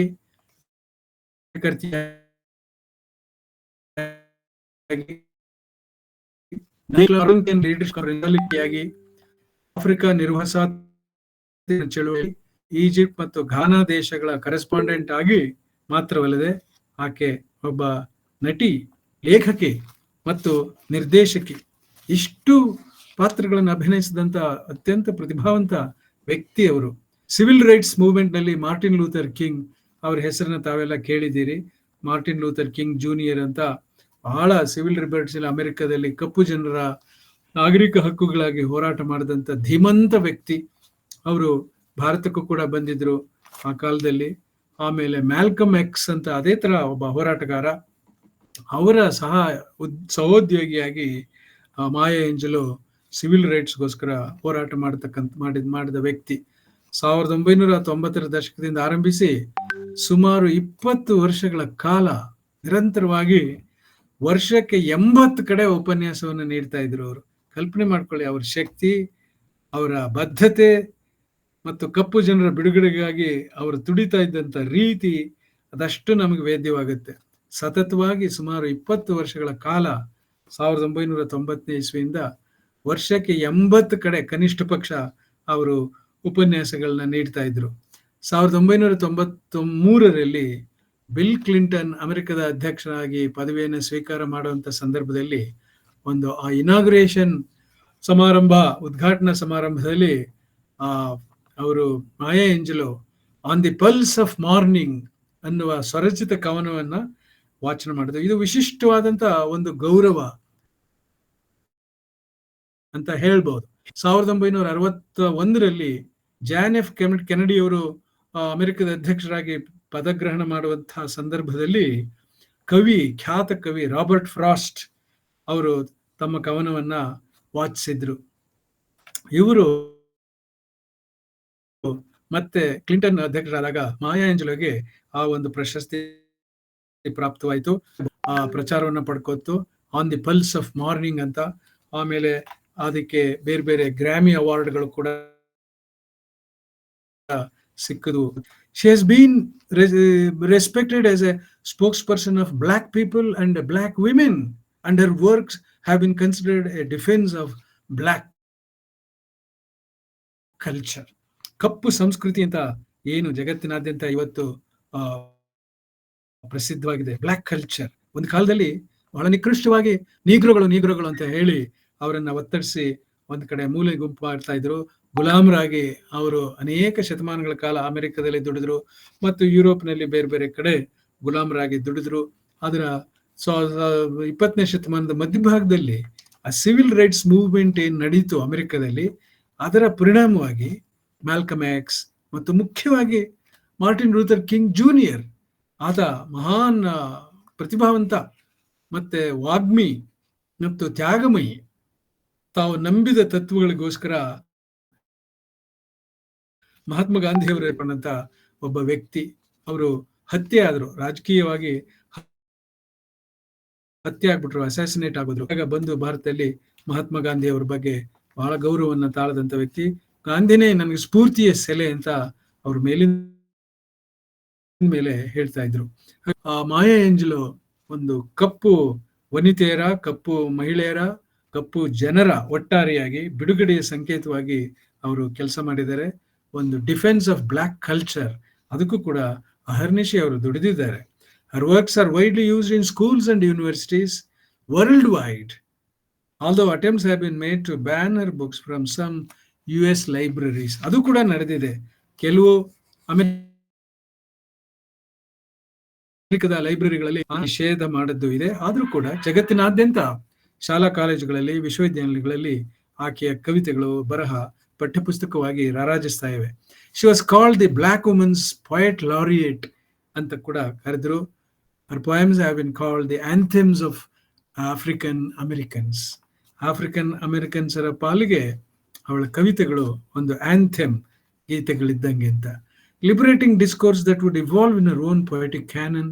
ಆಂಜಲೋ ತನ್ನ ಕವಿತೆಗಳನ್ನ ತಾವೇ ಹಾಡ್ತಾ ಇದ್ದರಿಂದ ವಿಮರ್ಶಕರು ಆಕೆಯ ಕವಿತೆಗಳ ಕಡೆ ಹೆಚ್ಚು ಗಮನ ಕೊಡಲಿಲ್ಲ ಅನ್ನುವ ಒಂದು ವಾದ ಕೂಡ ಇದೆ. ಅಂದ್ರೆ ನಾನೇ ಹಾಡ್ತಾನೋ ಅದು ಅದರಲ್ಲಿ ಹೆಚ್ಚು ದ್ರವ್ಯ ಚಿಂತನಾ ಸಾಮಗ್ರಿ ಇಲ್ವೇನೋ ಅನ್ನೋ ಗುಮಾನಿ ಮೊದಲಿಂದ ಕಾಡಿದೆ. ನಮ್ಮಲ್ಲಿ ನವ್ಯ ಪಂಥ ಉಟ್ಕೊಂಡಾಗ ತಮ್ಗೆಲ್ರಿಗೂ ಗೊತ್ತಿದೆ, ಈ ಕೆಲವು ಕವಿಗಳನ್ನ ಕ್ಯಾಸೆಟ್ ಕವಿಗಳು ಅಂತ ಕರೆದ್ರು. ನಮ್ಮ BC ರಾಮಚಂದ್ರ ಶರ್ಮಾ ಅವರು, ನಿಸಾರ್ ಅಹಮದ್, ಲಕ್ಷ್ಮೀನಾರಾಯಣ ಭಟ್ಟ ಇವ್ರನ್ನೆಲ್ಲ ಕ್ಯಾಸೆಟ್ ಕವಿಗಳು ಅಂತ ಅವಹೇಳನ ಮಾಡಿದ್ದಿದೆ. ಏನೇ ಆ ರೀತಿಯಾಗಿ ಮಾಯಾ ಏಂಜಲೋ ತಮ್ಮ ಕವಿತೆಗಳನ್ನ ತಾವೇ ಹಾಡ್ತಾ ಇದ್ದರಿಂದ ಸೀರಿಯಸ್ ಆದಂತ ವಿಮರ್ಶಕರು ಅವುಗಳನ್ನ ಲಕ್ಷ್ಯಕ್ಕೆ ತೆಗೆದುಕೊಳ್ಳಲಿಲ್ಲ ಅನ್ನೋ ಒಂದು ಮಾತು ಕೂಡ ಇದೆ. ಯಾತಕ್ಕಂದ್ರೆ poetry is a written form rather than performed one. ಅದನ್ನ ರಂಗದ ಮೇಲೆ ಹಾಡಿ ವಿಶಾಲವಾದಂತ ಜನಸ್ತೋಮಕ್ಕೆ ತಲುಪಿಸುವಂತ ಪರಿಪಾಠಕ್ಕಿಂತ it is a written form. ಗಂಭೀರವಾದ ಓದಿನ ಮೂಲಕ ಅದರ ಅಂತರಾತ್ಮವನ್ನ ಹೆಕ್ಕಿ ತೆಗೆದು ಮೌಲ್ಯಮಾಪನ ಮಾಡಬೇಕು ಅನ್ನೋ ಒಂದು ರೂಢಿಗತವಾದಂತ ಪದ್ಧತಿ ಏನಿದೆ, ಅದ್ರ ಪ್ರಕಾರ ಮಾಯಾ ಏಂಜಲೋ ಕವಿತೆ ಅದು ದ್ರವ್ಯ ಸಾಲದು ಅಂತ ಕೆಲವು ವಿಮರ್ಶಕರು ಪಕ್ಕಕ್ಕಿಟ್ಟಿದ್ದು ಉಂಟು. ಈಗ ಫಾರ್ ಎಕ್ಸಾಂಪಲ್ ಬಾಬ್ ಡೈಲನ್ ಅವ್ರಿಗೆ ನೊಬೆಲ್ ಪ್ರಶಸ್ತಿ ಬಂದಾಗ ಕೆಲವು ವರ್ಷಗಳ ಹಿಂದೆ ತುಂಬಾ ಕಟು ವಿಮರ್ಶೆಗೆ ಅವರ ಒಳಗ್ ಮಾಡಿದ್ರು ಅವರನ್ನ. ಯಾತಕ್ಕಂದ್ರೆ ಅವರು ಸಿಂಗರ್ ಅಂಡ್ ಸಾಂಗ್ ರೈಟರ್, ಆ ಥರದವ್ರು ಬೇಕಾದಷ್ಟು ಜನ ಇದ್ದಾರೆ ಅಮೆರಿಕದಲ್ಲಿ. ಸಿಂಗರ್ ಸಾಂಗ್ ರೈಟರ್ ಅಂತ ಹೇಳಿ, ಸಿಂಗರ್ ಸಾಂಗ್ ರೈಟರ್ ತಾವೇ ಬರೆದು ಕವಿತೆಗಳನ್ನ ಹಾಡುವಂತ ಒಂದು ವರ್ಗ. ಹಾಗಾಗಿ ಆ ಒಂದು ನೊಬೆಲ್ ಪ್ರಶಸ್ತಿನ ಅರ್ಧ ಜನ ಸ್ವಾಗತಿಸಿದ್ರು, ಇನ್ನರ್ಧ ಜನ ನಿರಾಕರಿಸಿದ್ರು. ನೊಬೆಲ್ ಪ್ರಶಸ್ತಿಯ ಒಂದು ಕಳೆ ಕುಂದೋಯ್ತು, ಅದ್ರ ಇಂಪಾರ್ಟೆನ್ಸ್ ಕಮ್ಮಿ ಆಯ್ತು. ಬಾಬ್ ಡೈಲನ್ಗೆ ಬಂದ್ಮೇಲೆ ಇನ್ನು ನೊಬೆಲ್ ಪ್ರಶಸ್ತಿ ಬಗ್ಗೆ ನಾವು ಯಾಕೆ ತಲೆ ಕೆಡಿಸ್ಕೊಳ್ಳೋದು ಅಂತ ಕೆಲವರು ಬಹಳ ಕಟುವಾದಂತ ವಿಮರ್ಶೆಯನ್ನ ಮಾಡಿದ್ರು. ಅದೇ ರೀತಿ poetry is a written form. ಅದು ಪರ್ಫಾರ್ಮ್ ಮಾಡೋ ರಂಗದ ಮೇಲೆ ಪರ್ಫಾರ್ಮ್ ಮಾಡೋದಕ್ಕೆ ಅಂತಹ ಕವಿತೆ ಬಹಳ ಮಹತ್ವದ ಕವಿತೆ ಅಂತ ನಾವು ಭಾವಿಸಬೇಕಾಗಿಲ್ಲ ಅನ್ನುವ ಒಂದು ವಿಮರ್ಶಕ ವರ್ಗ. ಆಂಜಲೋಸ್ ಲಾರ್ಜರ್ ಪರ್ಪಸ್ ಇನ್ ರೈಟಿಂಗ್, ಆ ಆಂಜಲೋ ಅವರ ಕವಿತೆಯನ್ನ ಸಮರ್ಥಿಸಿಕೊಂಡು ಮಾತಾಡಿದವ್ರ ಪೈಕಿ ಕೆಲವ್ರು ಹೇಳೋದು ಏನು ಅಂತಂದ್ರೆ, ಅವರ ಕವಿತೆಗಳನ್ನ ನಾವು ರೆಪ್ರೆಸೆಂಟೇಟಿವ್ ಅಂತ ಭಾವಿಸ್ಬೇಕೇ ಹೊರತು ಇಂಡಿವಿಜುವಲ್ ಅಂತ ಭಾವಿಸಬಾರ್ದು. ಇಂಡಿವಿಜುವಲ್ ವಾಯ್ಸ್ ಅಂತ ಏಕಾಂತದಲ್ಲಿ ಕುಳಿತುಕೊಂಡು ಬೇರೆ ಕವಿಗಳು ಬರೀತಾರಲ್ಲ, ಆ ವರ್ಗಕ್ಕೆ ಅವ್ರನ್ನ ಸೇರಿಸಬಾರ್ದು. ಯಾಕಂದ್ರೆ ವಿಶಾಲವಾದ ಜನಸ್ತೋಮದ ಪ್ರತಿನಿಧಿ, ಅಂಥ ಪ್ರತಿನಿಧಿಯ ಕಾವ್ಯ ಏಂಜಲೋ ಅವರ ಕಾವ್ಯ ಅಂತ ಹೇಳಿ ಅದನ್ನ ಸಮರ್ಥಿಸಿಕೊಂಡವರು ಉಂಟು. ಒಟ್ಟಿನಲ್ಲಿ ಹೆರಾಲ್ಡ್ ಬ್ಲೂಮ್ ಬಹಳ ಪ್ರಭಾವಿ ವಿಮರ್ಶಕ ಅಮೆರಿಕದಲ್ಲಿ. ಅವರು ಯೇಲ್ ಯೂನಿವರ್ಸಿಟಿ ಮತ್ತು ನ್ಯೂಯಾರ್ಕ್ ಯೂನಿವರ್ಸಿಟಿ ಎರಡೂ ಕಡೆ ಪ್ರೊಫೆಸರ್ ಆಫ್ ಲಿಟರೇಚರ್ ಆಗಿ ದಶಕಗಳ ಕಾಲ ಪ್ರಖ್ಯಾತರಾಗಿದ್ದವರು. ಮತ್ತು ಅವರ ವಿಮರ್ಶೆಗೆ ಸಮಕಾಲೀನ ಪ್ರಪಂಚದಲ್ಲಿ ಒಂದು ತೂಕ, ಒಂದು ಘನತೆ ಇದೆ. ಅವರು ಮಾಯಾ ಏಂಜಲೋ ಅವರ ಕವಿತೆಗಳನ್ನ ಅಂದಾಜು ಮಾಡ್ತಾ ಒಂದು ಮಾತು ಹೇಳಿದ್ದಾರೆ, ಹರ್ಸ್ ಇಸ್ ಪಾಪ್ಯುಲರ್ ಪೊಯಿಟ್ರಿ ಅಂತ ಹಣೆಪಟ್ಟಿ ಹಚ್ಚಿದ್ದಾರೆ. ಮಾಯಾ ಏಂಜಲೋಸ್ ಪೊಯಿಟ್ರಿ ಇಸ್ ಪಾಪ್ಯುಲರ್ ಪೊಯಿಟ್ರಿ, ಜನಪ್ರಿಯವಾದಂತ ಕವಿತೆ. ಪಾಪ್ಯುಲರ್ ಪೊಯಿಟ್ರಿ ಅಂದ ಕೂಡಲೇ ವಿಮರ್ಶೆ ಕೂಡ ಅಂತರ್ಗತವಾಗಿ ನಮ್ಗೆ ಹೊಳೆಯುತ್ತೆ. ಓ, ಎಲ್ಲಿಟ್ಟಿದ್ದಾರೆ ಹೆರಾಲ್ಡ್ ಬ್ಲೂಮ್ ಮಾಯಾ ಏಂಜಲೋ ಅವರ ಕವಿತೆಯನ್ನ ಅನ್ನೋದು ನಮ್ಗೆ ಗೊತ್ತಾಗ್ಬಿಡುತ್ತೆ. ಅವು ಮುಂದುವರೆದು ಹೇಳ್ತಾರೆ ಹೆರಾಲ್ಡ್ ಬ್ಲೂಮ್ ಅವರು, Angelo seems best at ballads, the most traditional kind of popular poetry. The most traditional kind of popular poetry ಅಲ್ಲಿ ಬ್ಯಾಲೆಡ್ ಅಥವಾ ಲಾವಣಿಗಳ ಆ ತರ ಕವಿತೆಗಳನ್ನ ಮಾಯಾ ಏಂಜಲೋ ಬರಿತಾ ಹೋದ್ರು. ಅಂಥ ಕವಿತೆಯ ಒಂದು ಗುರಿ ಅಥವಾ ಉದ್ದೇಶ ಏನು ಅಂತ ಹೇಳಿದ್ರೆ, it is social rather than aesthetic. ಅಂಥ ಕವಿತೆ ಬ್ಯಾಲೆಡ್ಗಳ ಒಂದು ಕರ್ತವ್ಯ, ಫಂಕ್ಷನ್ ಏನಪ್ಪಾ ಅಂದ್ರೆ ಅದು ಸಾಮಾಜಿಕವಾದ. ಈಗ ನಮ್ಮ ಸಿದ್ಧಲಿಂಗಯ್ಯನವರು ಬರೆದ್ರಲ್ಲ, ದಲಿತ ಕಾವ್ಯದ ಸಂದರ್ಭದ ಒಳಗಡೆ ಕವಿ ಸಿದ್ಧಲಿಂಗಯ್ಯನವರು ಬರೆದಂತ ಹಾಡಕ್ಕೆ ಯೋಗ್ಯವಾದಂತ ಕವಿತೆಗಳು ಬ್ಯಾಲೆಡ್ಸ್. ಆ ರೀತಿಯಾಗಿ ಮಾಯಾ ಏಂಜಲೋ ಬರೆದದ್ರಿಂದ the poems written by Maya Angelou are rather social other than aesthetic, particularly in an era totally dominated by visual media. ಎಲ್ಲಿ ನೋಡಿದ್ರು ವಿಜುವಲ್ ಮೀಡಿಯಾದ್ದು ಅದರ ದಾಂಧಲೆ, ಅದರ ಆರ್ಭಟ ಜಾಸ್ತಿ ಆಗಿರುವಂತ ಸಂದರ್ಭದ ಒಳಗಡೆ ನಮಗೆ ಬೇಕಾಗಿರೋರು ಯಾರು ಅಂದ್ರೆ ಪರ್ಫಾರ್ಮರ್ಸ್, ರಂಗದ ಮೇಲೆ ತಮ್ಮ ಕವಿತೆಗಳನ್ನ ಹಾಡುವ ಜನ, ಪಾಪ್ಯುಲರ್ ಪೊಯಿಟ್ರಿ. ಹಾಗಾಗಿ ಅವರು ಅಲ್ಲಿ ಪ್ರಾಶಸ್ತ್ಯವನ್ನು ಗಳಿಸ್ಕೊಂಡ್ರೆ ವಿನಃ ಒಂದು ರಿಟರ್ನ್ ಫಾರ್ಮ್ ಆಗಿ ಕೂತು ತೂಕದ ವಿಮರ್ಶೆಗೆ ಒಳಪಡಿಸಿದ ಪಕ್ಷದಲ್ಲಿ ಅವರು ಎಲ್ಲಿ ನಿಲ್ತಾರೆ ಅನ್ನೋದು ಅನುಮಾನ ಅನ್ನೋದು ಹೆರಾಲ್ಡ್ ಬ್ಲೂಮ್ನ ಅಭಿಪ್ರಾಯ. One has to be grateful for the benignity, humour and wholeheartedness of Angelou's project. ಅಷ್ಟಾದ್ರೂ ಕೂಡ ಹೆರಾಲ್ಡ್ ಬ್ಲೂಮ್ ಮೆಚ್ಚುಗೆ ಮಾತನ್ನ ವ್ಯಕ್ತಪಡಿಸಿದ್ದಾರೆ. ಇಷ್ಟೆಲ್ಲ ನಾನು ಹೇಳಿದ ಮೇಲೂ ಕೂಡ ಆ ಏಂಜಲೋ ಅವ್ರ ಪ್ರಾಜೆಕ್ಟ್ ಅನ್ನು ನಾನು ಇಷ್ಟಪಡ್ತೀನಿ.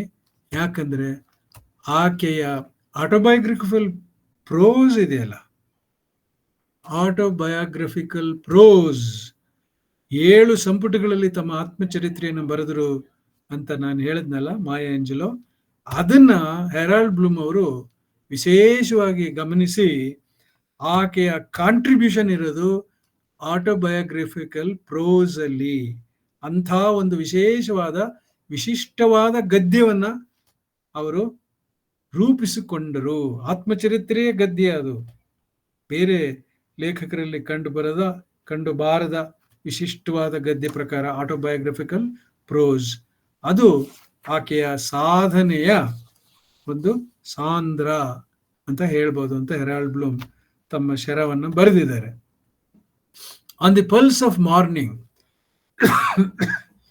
ಅನ್ನೋ ಪದ್ಯವನ್ನ ಬಿಲ್ ಕ್ಲಿಂಟನ್ ಅಧ್ಯಕ್ಷರಾಗುವಾಗ ಉದ್ಘಾಟನಾ ಸಮಾರಂಭದಲ್ಲಿ ಹಾಡಿದ್ರು ಅಂತ ಹೇಳಿದ್ನಲ್ಲ, ಅದರ ಥೀಮ್ ಏನು ಅಂತಂದ್ರೆ change, inclusion, responsibility and role of the president and the citizenry in establishing economic security. ಸಹಜವಾಗಿಯೇ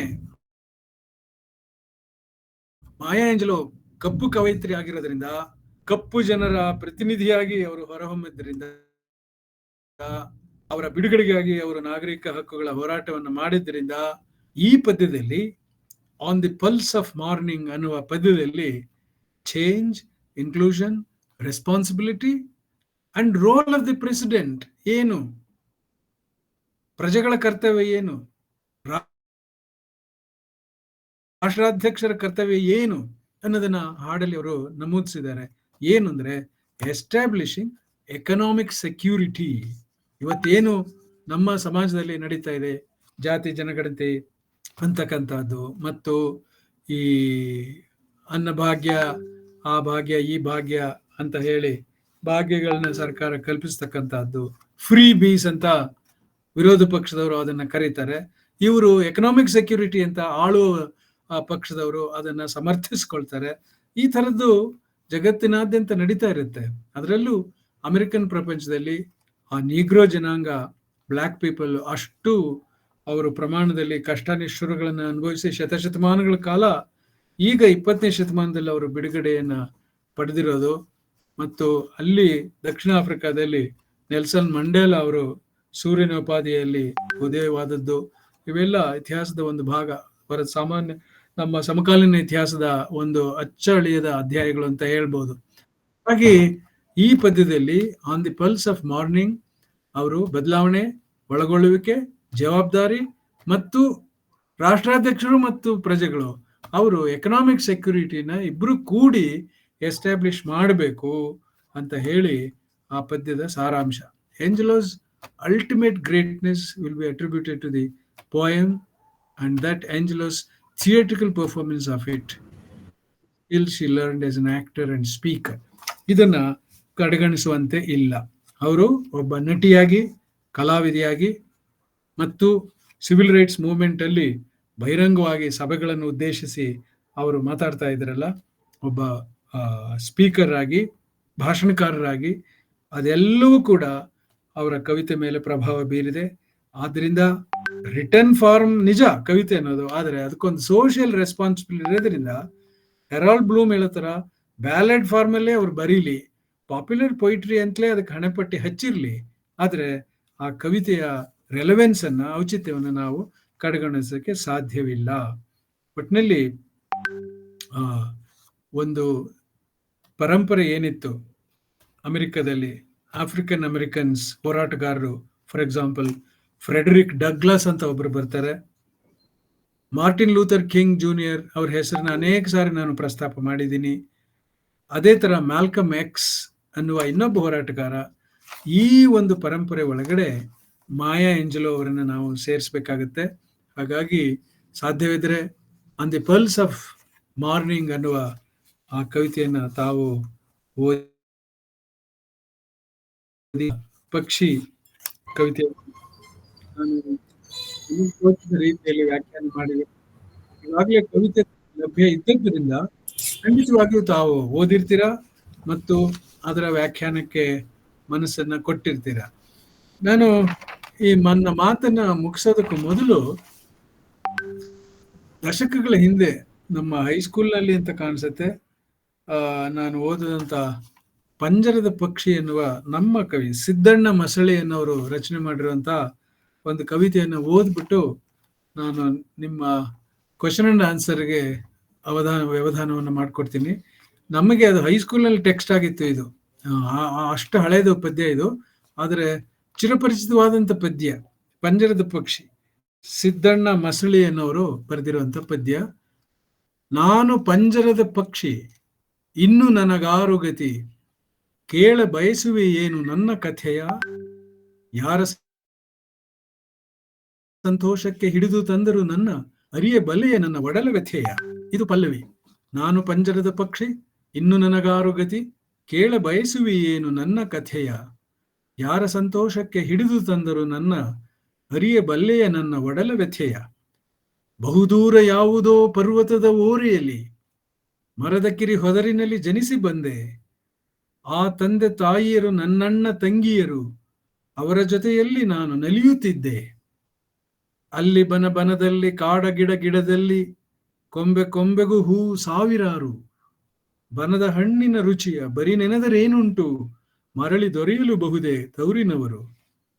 ಬಣ್ಣ ಬಣ್ಣದ ಹಕ್ಕಿ ಮತ್ತೆ ಪಾತರಗಿತ್ತಿ, ನನ್ನ ಆ ಗೆಳೆತನವಿತ್ತು ಬನದ ತುಂಬ, ಚೈತ್ರ ಋತು ಬಂದಾಗ ಬನ ತುಂಬಿ ನಿಂತಾಗ, ಎಂಥ ಸಂತೋಷವೂ ಕೊರಳ ತುಂಬ.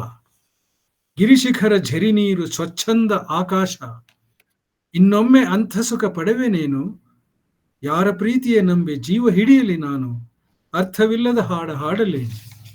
ಇದು ಆ ಕವಿತೆ.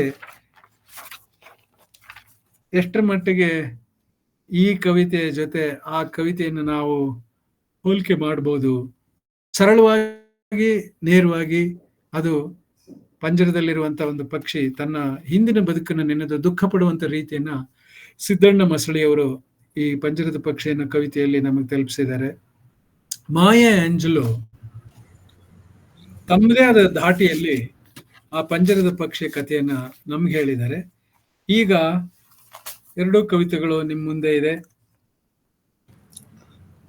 ನನ್ನ ಮಾತನ್ನ ಮುಕ್ತಾಯ ಮಾಡ್ತೀನಿ. ಆದ್ರೆ ಒಂದು ಮಾತೇನಂದ್ರೆ, ನಥಿಂಗ್ ಇಸ್ ಫಿನಿಶ್ಡ್ ಅನ್ನೋ ಮಾತನ್ನ ನಾನು ಒತ್ಕೊಟ್ಟು ಹೇಳಿದೆ ನೋಡಿ ನನ್ನ ಉಪನ್ಯಾಸದಲ್ಲಿ.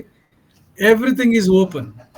ಇಂಟರ್ಪ್ರಿಟೇಷನ್ ಇದು ಕೊನೆಯ ಮಾತು ಅಂತ ಯಾರೂ ಹೇಳಕ್ ಸಾಧ್ಯವಿಲ್ಲ ಕವಿತೆಯ ವಿಚಾರದಲ್ಲಿ. ಹಾಗಾಗಿ ನನ್ನ ವ್ಯಾಖ್ಯಾನ ಇಲ್ಲಿಗೆ ಮುಗಿದಿದೆ.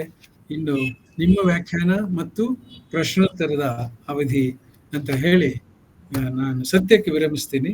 ನೀವು ಮಾತಾಡುವಂತ ಸರದಿ ನಿಮ್ದೀಗ.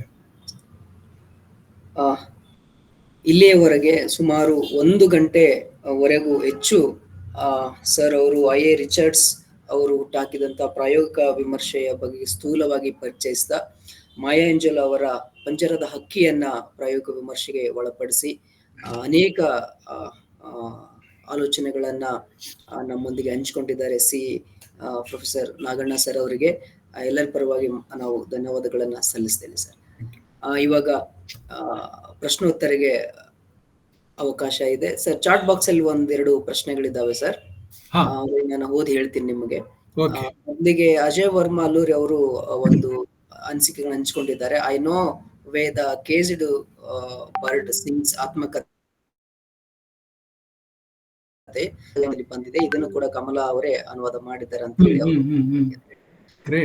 ಭಂಡಾರ ಪ್ರಕಾಶನದಿಂದ ಒಂದು ಪ್ರಶ್ನೆ ಇದೆ ಸರ್. ಕವನದಲ್ಲಿ ಪಂಜರು ಅನ್ನೋದು ಏನನ್ನು ಇಲ್ಲವೇ ಏನನ್ನು ಪ್ರತಿನಿಧಿಸಬಲ್ಲದು ಅಂತ ಹೇಳಿ ಒಂದು ಪ್ರಶ್ನೆಯನ್ನು ಕೇಳಿದ್ದಾರೆ. ಪ್ರಾಯಶಃ ರೂಸೋ ಅಂತ ಕಾಣಿಸುತ್ತೆ. ಫ್ರೆಂಚ್ ಫಿಲಾಸಫರ್ ರೂಸೋ ಇರಬೇಕು. Man was Born free but is found in chains everywhere ಅನ್ನುವ ಸೂಕ್ತಿ ರೂಪದಂತ ಒಂದು ಮಾತು ನೆನಪಾಗ್ತಾ ಇದೆ ನನಗೀಗ. Man was Born free but is found in chains everywhere. ಎಷ್ಟು ಅರ್ಥಗರ್ಭಿತವಾದ ಮಾತು ಹೇಳಿ ನೋಡಿ. ಅದು ನಮ್ಗನ್ಸುತ್ತೆ ನಾವು ಸ್ವತಂತ್ರ ಪರಿಸರದಲ್ಲಿ ಸನ್ನಿವೇಶದಲ್ಲಿ ಬದುಕ್ತಾ ಇದ್ದೀವಿ ಅಂತ. ಆದ್ರೆ there is absolute unfreedom everywhere. Unfreedom everywhere. ಅನುಕ್ತವಾದಂಥ ದಾಸ್ಯದಲ್ಲಿ ನಾವು ಬದುಕ್ತಾ ಇದ್ದೀವಿ. ಆ ಮಾತನ್ನ ಅನೇಕ ಬುದ್ಧಿಜೀವಿಗಳು ಸಮಕಾಲೀನ ಭಾರತದ ಸಂದರ್ಭದಲ್ಲೂ ದಿನವೇ ಹೇಳ್ತಾ ಇದ್ದಾರೆ. ನೋಡಕ್ಕಿದು ಎಮರ್ಜೆನ್ಸಿ ಇಲ್ಲ ಅಂತ ಅನ್ಸುತ್ತೆ, ಬಟ್ ಒಂಥರ ಅನ್ನೋ ಮಾತನ್ನ ಅನೇಕ ಬುದ್ಧಿಜೀವಿಗಳು ನಮಗೆ ತಲುಪಿಸ್ತಾ ಇದ್ದಾರೆ, ಹೇಳ್ತಾ ಇದ್ದಾರೆ. What is this unfreedom? What is this unfreedom? Freedom of expression, freedom of movement, ಅನೇಕ ಸ್ವಾತಂತ್ರ್ಯಗಳಿಗೆ ಕುತ್ತು ಬಂದಿರೋದು ನಿಜ. ಅದನ್ನ ಯಾವುದೋ ಒಂದು ಭ್ರಾಮಕವಾದಂಥ ಹಿನ್ನೆಲೆ ಒಳಗಡೆ ನಾವು ಸರ್ವತಂತ್ರ ಸ್ವತಂತ್ರರು ಅನ್ನುವಂತೆ ವರ್ತಿಸ್ತಾ ಇದ್ದೀವಿ. ಆದ್ರೆ ಆಂತರದಲ್ಲಿ ನೋಡಿದ್ರೆ ಅನೇಕ ಸ್ವಾತಂತ್ರ್ಯಗಳು ಗೈರು ಹಾಜರಾಗಿವೆ. ಅದನ್ನ ಸೂಕ್ಷ್ಮವಾಗಿ ಗಮನಿಸ್ತಕ್ಕಂಥವ್ರಿಗೆ ವೇದ್ಯವಾಗುತ್ತೆ ಅದು. ಆ ದೃಷ್ಟಿಯಿಂದ ಈ ಪಂಜರ ಅನ್ನೋದು ಸ್ವಾತಂತ್ರ್ಯದ ಗೈರು ಹಾಜರಿಯನ್ನು ತಿಳಿಸುವ ಒಂದು ಇಕ್ಕಟ್ಟಿನ ಪರಿಸ್ಥಿತಿ, ಅದೇ ಪಂಜರ. ಅದರಿಂದ ಒಂದು ವಾಚ್ಯಾರ್ಥ ಮತ್ತು ವ್ಯಂಗ್ಯಾರ್ಥ ಅಂತ ಏನು ಹೇಳಿದೆ, ಫಸ್ಟ್ ಮೀನಿಂಗು ಸರ್ಫೇಸ್ ಲೆವೆಲ್ನ ಮೀನಿಂಗ್ ನಮ್ಗೆ ಅರ್ಥ ಆಗಬೇಕು. ಆಮೇಲೆ ನಾವು ವ್ಯಂಗ್ಯಾರ್ಥವನ್ನ ಬೆದಕು ನೋಡಿದಾಗ ಈ ಪಂಜರ ಅನ್ನೋದು ಅಸ್ವಾತಂತ್ರ್ಯದ ಒಂದು ರೂಪಕವಾಗಿ ಕವಿತೆಯಲ್ಲಿ ಬಂದಿದೆ ಅಂತ ತಿಳಿಬಹುದು. ಅದನ್ನ ಪಂಜರ ಸೂಚಿಸುತ್ತೆ. ಸ್ವಾತಂತ್ರ್ಯ ರಹಿತವಾದಂಥ ಒಂದು ಪರಿಸ್ಥಿತಿ. ಮೇಲ್ನೋಟಕ್ಕೆ ನಾವೆಲ್ಲರೂ ಸ್ವತಂತ್ರರು ಅಂತ ನಮ್ಗೆ ಅನ್ಸುತ್ತೆ, ಆದ್ರೆ ಅನೇಕ ರೀತಿಯ ನಿರ್ಬಂಧಗಳು ಅಗೋಚರವಾಗಿ ಕಣ್ಣಿಗೆ ಕಾಣದ ರೀತಿ ಒಳಗಡೆ ನಮ್ಮನ್ನ ಕಾಡ್ತಾ ಇದೆ. ಆ ಸಂಗತಿಯನ್ನ ತಿಳಿದವರು ನಮಗೆ ಕಲ್ಪಿಸ್ತಾ ಇದ್ದಾರೆ. ಅದನ್ನ ತಿಳಿಬೇಕಷ್ಟೇ, ಸೂಕ್ಷ್ಮ ಅರ್ಥ ಆಗುತ್ತೆ. Thank you sir. ಆಮೇಲೆ ಎಂ ಆರ್ ಕಮಲಾ ಅವರು ಅದನ್ನ ಅನುವಾದ ಮಾಡಿರೋದು ನಿಜ. ವೈ ಇವರು know why the caged bird sings ಅಂತ ಅನುವಾದ ಮಾಡಿದ್ದಾರೆ. ಆ 7 ಸಂಪುಟಗಳಲ್ಲಿ ಪ್ರಾಯಶಃ ಮೊದಲನೇ ಸಂಪುಟವನ್ನು ಮಾತ್ರ ಅವರು ಅನುವಾದ ಮಾಡಿದ್ದಾರೆ ಅಂತ ಕಾಣಿಸುತ್ತೆ. ಉಳಿದ 6 ಸಂಪುಟಗಳು ಇದೆ ಅಂತ ಭಾವಿಸ್ತಾ ನಮ್ಮ ಇವರು ನಮ್ಮ ಸ್ನೇಹಿತರಿದಾರಲ್ಲ ಅರ್ಜುನ್ ಅಲ್ಲೂ ಅಜಯ್ ಸರ್. ಅಜಯ್ ನಮಗೆ ಬಹಳ ಪ್ರಿಯವಾದಂತ ಸ್ನೇಹಿತರು. ಅಂಥವ್ರು ಕೈಗೆತ್ಕೋಬೇಕು. ಈ ಸಂಗತಿಯನ್ನ ನಾನು ಅಜಯ್ ಅವರಿಗೆ ತಿಳಿಸಕ್ಕೆ ಇಷ್ಟಪಡ್ತೀನಿ. ಒಳ್ಳೆ ಅನುವಾದಕರು ಅಜಯ್, ಬಹಳ ಒಳ್ಳೆ ಟ್ರಾನ್ಸ್ಲೇಟರು. ಹಾಗಾಗಿ ಅಪರೂಪವಾದ ಕೃತಿಗಳನ್ನ ಈಗಾಗಲೇ ಅವ್ರು ಮಾಡಿದ್ದಾರೆ. ಈ ಕಡೆಗೂ ಸ್ವಲ್ಪ ಗಮನ ಕೊಡ್ಲಿ ಅಂತ ನಾನು ಈ ಮೂಲಕ ಅವರಿಗೆ ಸೂಚನೆ ಕೊಡ್ತಾ ಇದ್ದೀನಿ. ಸರ್, ನನ್ಗೆ ಈ ಕವಿತೆ ನೀವು ಓದಿದ್ದು ನನಗೆಲ್ಲ ಒಂದಿಷ್ಟು ಅರ್ಥ ಆಯ್ತು ಸರ್. ಬಟ್ ನಾನು ಓದಿದಾಗ ಒಂದು ರೀತಿಯಲ್ಲಿ ನನಗೆ ಅರ್ಥ ಆಯ್ತು. ಈ ಕವಿತೆಯಲ್ಲಿ 3 ರೀತಿಯ ಪಕ್ಷಿಗಳಿದಾವೆ ಅಂತ ಹೇಳಿ ನನ್ಗೆ ಅನಿಸುತ್ತೆ ಸರ್. ಒಂದು ಸ್ವಚ್ಛಂದವಾಗಿ ಹಾರ್ತಾ ಇರುವಂತ ಪಕ್ಷಿ, ಇನ್ನೊಂದು ಚಿಕ್ಕ ಪಂಜರದಲ್ಲಿರುವಂತಹ ಒಂದು ಹಕ್ಕಿ, ಇನ್ನೊಂದು ಪಂಜರದಲ್ಲಿರುವಂತ ಹಕ್ಕಿ. ಅಂದ್ರೆ ಇಲ್ಲಿ ಚಿಕ್ಕ ಪಂಜರದ ಹಕ್ಕಿ ಇದೆ ಅಲ್ಲ ಸರ್, ಅದು ಸ್ವತಂತ್ರಕ್ಕೋಸ್ಕರ ಆಡ್ತಾ ಇಲ್ಲ. ಅದಕ್ಕೆ ಕಾಲ್ ಕಟ್ಟಿದ್ದಾರೆ, ರೆಕ್ಕೆಯನ್ನ ಹೊಲ್ದಿದ್ದಾರೆ. ಅದಕ್ಕೆ ಅವಾಗವಾಗ ಎಣಿಕೆ ಏನ್ ಮಾಡ್ತಾ ಇದೆ, ಬಾಯಿ ಪ್ರಯತ್ನ ಮಾಡ್ತಾ ಇದೆ, ಆಡ್ತಾ ಇಲ್ಲ ಅನಿಸ್ತಾ ಇದೆ. ಆಡೋದಕ್ಕೆ ಪ್ರಯತ್ನ ಮಾಡ್ತಾ ಇದೆ, ಬಟ್ ಆಡ್ತಾ ಇಲ್ಲ ಅದು. ಅದು ಇನ್ನೊಂದು ಪಂಜರದ ಹಕ್ಕಿ. ಅಂದ್ರೆ ಈ ಪಂಜರ ದೊಡ್ಡದಿರ್ಬಹುದು, ಅಥವಾ ಈ ಮಾನಸಿಕ ಪಂಜರ ಆಗಿರ್ಬಹುದು, ಅಥವಾ ಭೌತಿಕವಾಗಿ ಸರಳುಗಳ ಪಂಜರ ಆಗಿರ್ಬಹುದು. ಇಲ್ಲಿ ಅದು ಸ್ವತಂತ್ರ ಗೀತೆಯನ್ನ ಆಡ್ತಾ ಇದೆ, ಸ್ವತಂತ್ರಕ್ಕೋಸ್ಕರ ಆಡ್ತಾ ಇದೆ ಅಂತ ಹೇಳಿ ಅನಿಸ್ತಾ ಇದೆ. ಅಂದ್ರೆ ಈ 3 ಲೆವೆಲ್ ಅಲ್ಲಿ ಇರುವಂತ ಹಕ್ಕಿಗಳು ನನ್ಗೆ ಇದ್ರೊಳಗೆ ಕಾಣಿಸ್ತು. ಬಟ್ ಈ ಅದು ಇದ್ದಿದ್ದೇ ಆಗಿದ್ರೆ, ಆ ತರದ್ದು ಭಾವನೆಗೆ ಅದು ಸರಿಯಾಗಿದ್ರೆ, ಈ 3 ಲೇಯರ್ ಹಕ್ಕಿಗಳು ಏನನ್ನ ಹೇಳ್ತಾ ಇದ್ದಾವೆ ಅಂತ ಸರ್.